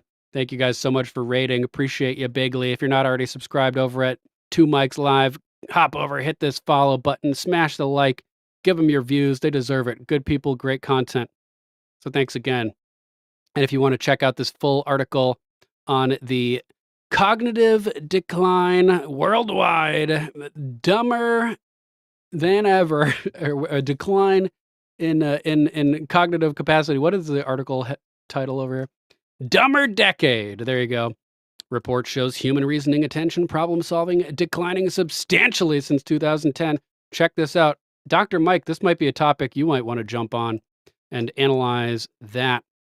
Let's jump over. Speaking of dumbass people, the French MEP has called for a return of the Statue of Liberty over a dispute on values. French lawmaker Raphael Glucksmann, doesn't sound like a French name to me, at least the Glucksmann part, has demanded that the United States return the Statue of Liberty, citing that America no longer represents the principles of liberty and democracy symbolized by the statue. The demand has sparked a variety of responses across social media platforms, highlighting a debate on American values and international symbolism. Let's check out Carolyn Levitt's response. Politicians in France are asking for the Statue of Liberty back. Carolyn Levitt chose violence. This clip posted by Benny Johnson over here. Something different. There is now a member of the European Parliament from France who does not think the U.S. represents the values of the Statue of Liberty anymore. They want the Statue of Liberty back. So is President Trump going to send the Statue of Liberty back to France? Absolutely not. And my advice to that unnamed low-level French politician would be to remind them that it's only because of the United States of America that the French are not speaking German right now. So they should be very grateful to our great country. Well, it seems like they'll be speaking Arabic pretty soon, so a lot of good that did, stopping it from speaking German. They're falling down the shaft anyway, guys. So that's hilarious. Good luck with that one. French MEP Raphael Glucksmann, or whatever your name is. You're not getting the statue back. Glucksmann. Raphael Glucksmann. Interestingly, the Statue of Liberty was originally planned to be a gift for Egypt. I don't know if you guys knew that, kind of like a replacement for the giant statues over at Alexandria that used to exist. The giant statue, was it the Colossus of Rhodes? Was that in Egypt? I can't remember, but there used to be a big ass statue over there at Alexandria, and France had originally tried to gift the Statue of Liberty to Egypt, but they didn't even want it, so we got it instead. So we're getting like hand-me-downs with the Statue of Liberty. Thanks, France. Thanks, France. Scumbags. How about this one? Carrie Lake goes to work, exposes massive waste at USAGM, and locks out more than 1,000 employees at Voice of America. Carrie Lake getting it done. MAGA firebrand Carrie Lake was recently named as the Trump administration's senior advisor to the U.S. Agency for Global Media, USAGM. This agency oversees Voice of America, the government's international news network. Jim Hoft wrote this article. Lake is well known across America for competing in 2 consequential Arizona elections that were fraught with fraud. Nice little alliteration there. In both races, she saw her victory ripped away from her following Election Day. The uber-popular conservative was later named to lead a prominent government organization for Trump in a field in which she has excelled and has decades of experience. She was sworn in earlier this month, and she immediately wanted people getting back to work and declaring that she was working towards a return to the goal of working efficiently and honestly, covering this consequential moment in nation's history. And then now on Saturday, she's gone to work, announcing that she was reducing millions in costs, exposing a suspicious activity, and eliminating positions at the U.S. Agency for Global Media. Here's a post from her from Washington. Today, in compliance with President Trump's executive order titled, quote, "Continuing the Reduction of the Federal Bureaucracy," unquote, dated March 14th, 2025, U.S. Agency for Global Media initiated members to eliminate the non-statutory components and functions to the maximum extent consistent with applicable law. USAGM and the outlets it oversees will be reduced to their statutory functions, and associated personnel will be reduced to the minimum presence and function required by law. Yes! Love it. This action will impact the agency's workforce at USAGM, Voice of America, Office of Cuba Broadcasting, and all grantees. Most USAGM staff affected by this action will be placed on paid administrative leave beginning Saturday, March 15th, 2025, and remain on leave until further notice. Quote, "While at USAGM, I vow to fully implement President Trump's executive orders in his mission to reduce the size and scope of federal government. Today, we continue the process of doing that by streamlining our operations to what is statutorily required by law," said USAGM Senior Advisor Carrie Lake. Quote, "The U.S. Agency for Global Media will continue to deliver on all statutory programs that fall under the agency's purview and shed everything that is not statutorily required. I fully support the President's executive order. Waste, fraud, and abuse run rampant in this agency, and American taxpayers shouldn't have to fund it." It goes on to list some of the most egregious findings, massive national security violations, including spies and terrorist sympathizers and or supporters infiltrating the agency, eye-popping, self-dealing individual contracts, grants and high-value settlement agreements, obscene overspending, including nearly $250 million lease for a Pennsylvania Avenue high-rise that has no broadcasting facilities to meet the needs of the agency, and included a $9 million commission to a private real estate agent with connections. A little bit of corrupt backdoor dealing over there, sounds like it to me. Hundreds of millions being spent on fake news companies, a product that often parrots the talking points of America's adversaries. Like Shi Van Fleet said, China, CCP using it as a vehicle over there. Coco DeMinky, good to see you, Coco. Welcome back. Hope you had a great weekend. Further states this agency is not salvageable. From top to bottom, this agency is a giant rot and burden to the American taxpayer, a national security risk for this nation, and irretrievably broken. While there are bright spots within the agency with personnel who are talented and dedicated public servants, this is the exception rather than the rule. It is unfortunate that the work was done by self-interested insiders in coordination with outside activist groups and radical leftist advocacy organizations to, quote, Trump-proof, unquote, the agency. Made it impossible to reform. In fact, they weren't just Trump-proofing the agency from political leadership, they were accountability-proofing the agency from the American people. Well said. They did all this while spending taxpayer money to create false narratives. These were amplified by biased media counterparts with clear conflicts of interest at the Washington Post, NPR, and more to actively cover up their obscene waste, fraud, and abuse. Quote, "This is a significant step towards restoring the greatness of the United States and promoting freedom and democracy." It's not a democracy, it's a republic. Going forward, I am going to ensure accountability will be the norm and not the exception. I appreciate the work of the dedicated public servants and their contributions to the agency and its outlets. I look forward to moving forward with modernizing the core mission of telling America's story throughout the world in a meaningful, impactful, and effective way. Boom! Carrie Lake is going to clean up the waste in the government media group. You just love to see it, guys. America. I'm here in Washington, D.C. as Senior Advisor at United States Agency for Global Media. I'm working on behalf of you and President Trump and his administration, and I have been on the job for a couple of weeks now, and I'm horrified by some of the things I'm learning about this agency. I'm sitting here on the 13th floor of a shiny, brand new, beautiful skyscraper building that is costing you, the taxpayer, a fortune. The Biden administration folks who were running this agency before, right before they left office, signed a brand new lease for this building, a 15-year lease that's going to cost the taxpayer nearly $250 million. And they gave $9 million to a real estate agent who made it happen. Yeah, sounds like a little bit of corruption there. My Bell's in the chat, My Bell 313. Don't forget to check out his band, My Troubled Days. Really awesome stuff, well produced, highly recommend. Thanks for joining us, My Bell. Here's the kicker. They already have a building that they're located in that is paid off, that they could have renovated or updated, but they chose instead to get us into a lease that's costing the taxpayer a fortune. I know that every one of you out there is working hard and parting with your tax dollars. It's a beautiful building, though. You're expecting it to be used wisely, not misused and mismanaged. And I can tell you that this building is a colossal waste of money. Take a look at what's in this building. Fancy conference rooms with wall-to-wall windows. There's 26 conference rooms, at least, that's what I've counted, in this building. There are 4 bridges to nowhere, massive waterfalls, Italian marble finishes everywhere, leather furnishings, all of this being paid for by the American taxpayer. And it's not the only thing we've seen.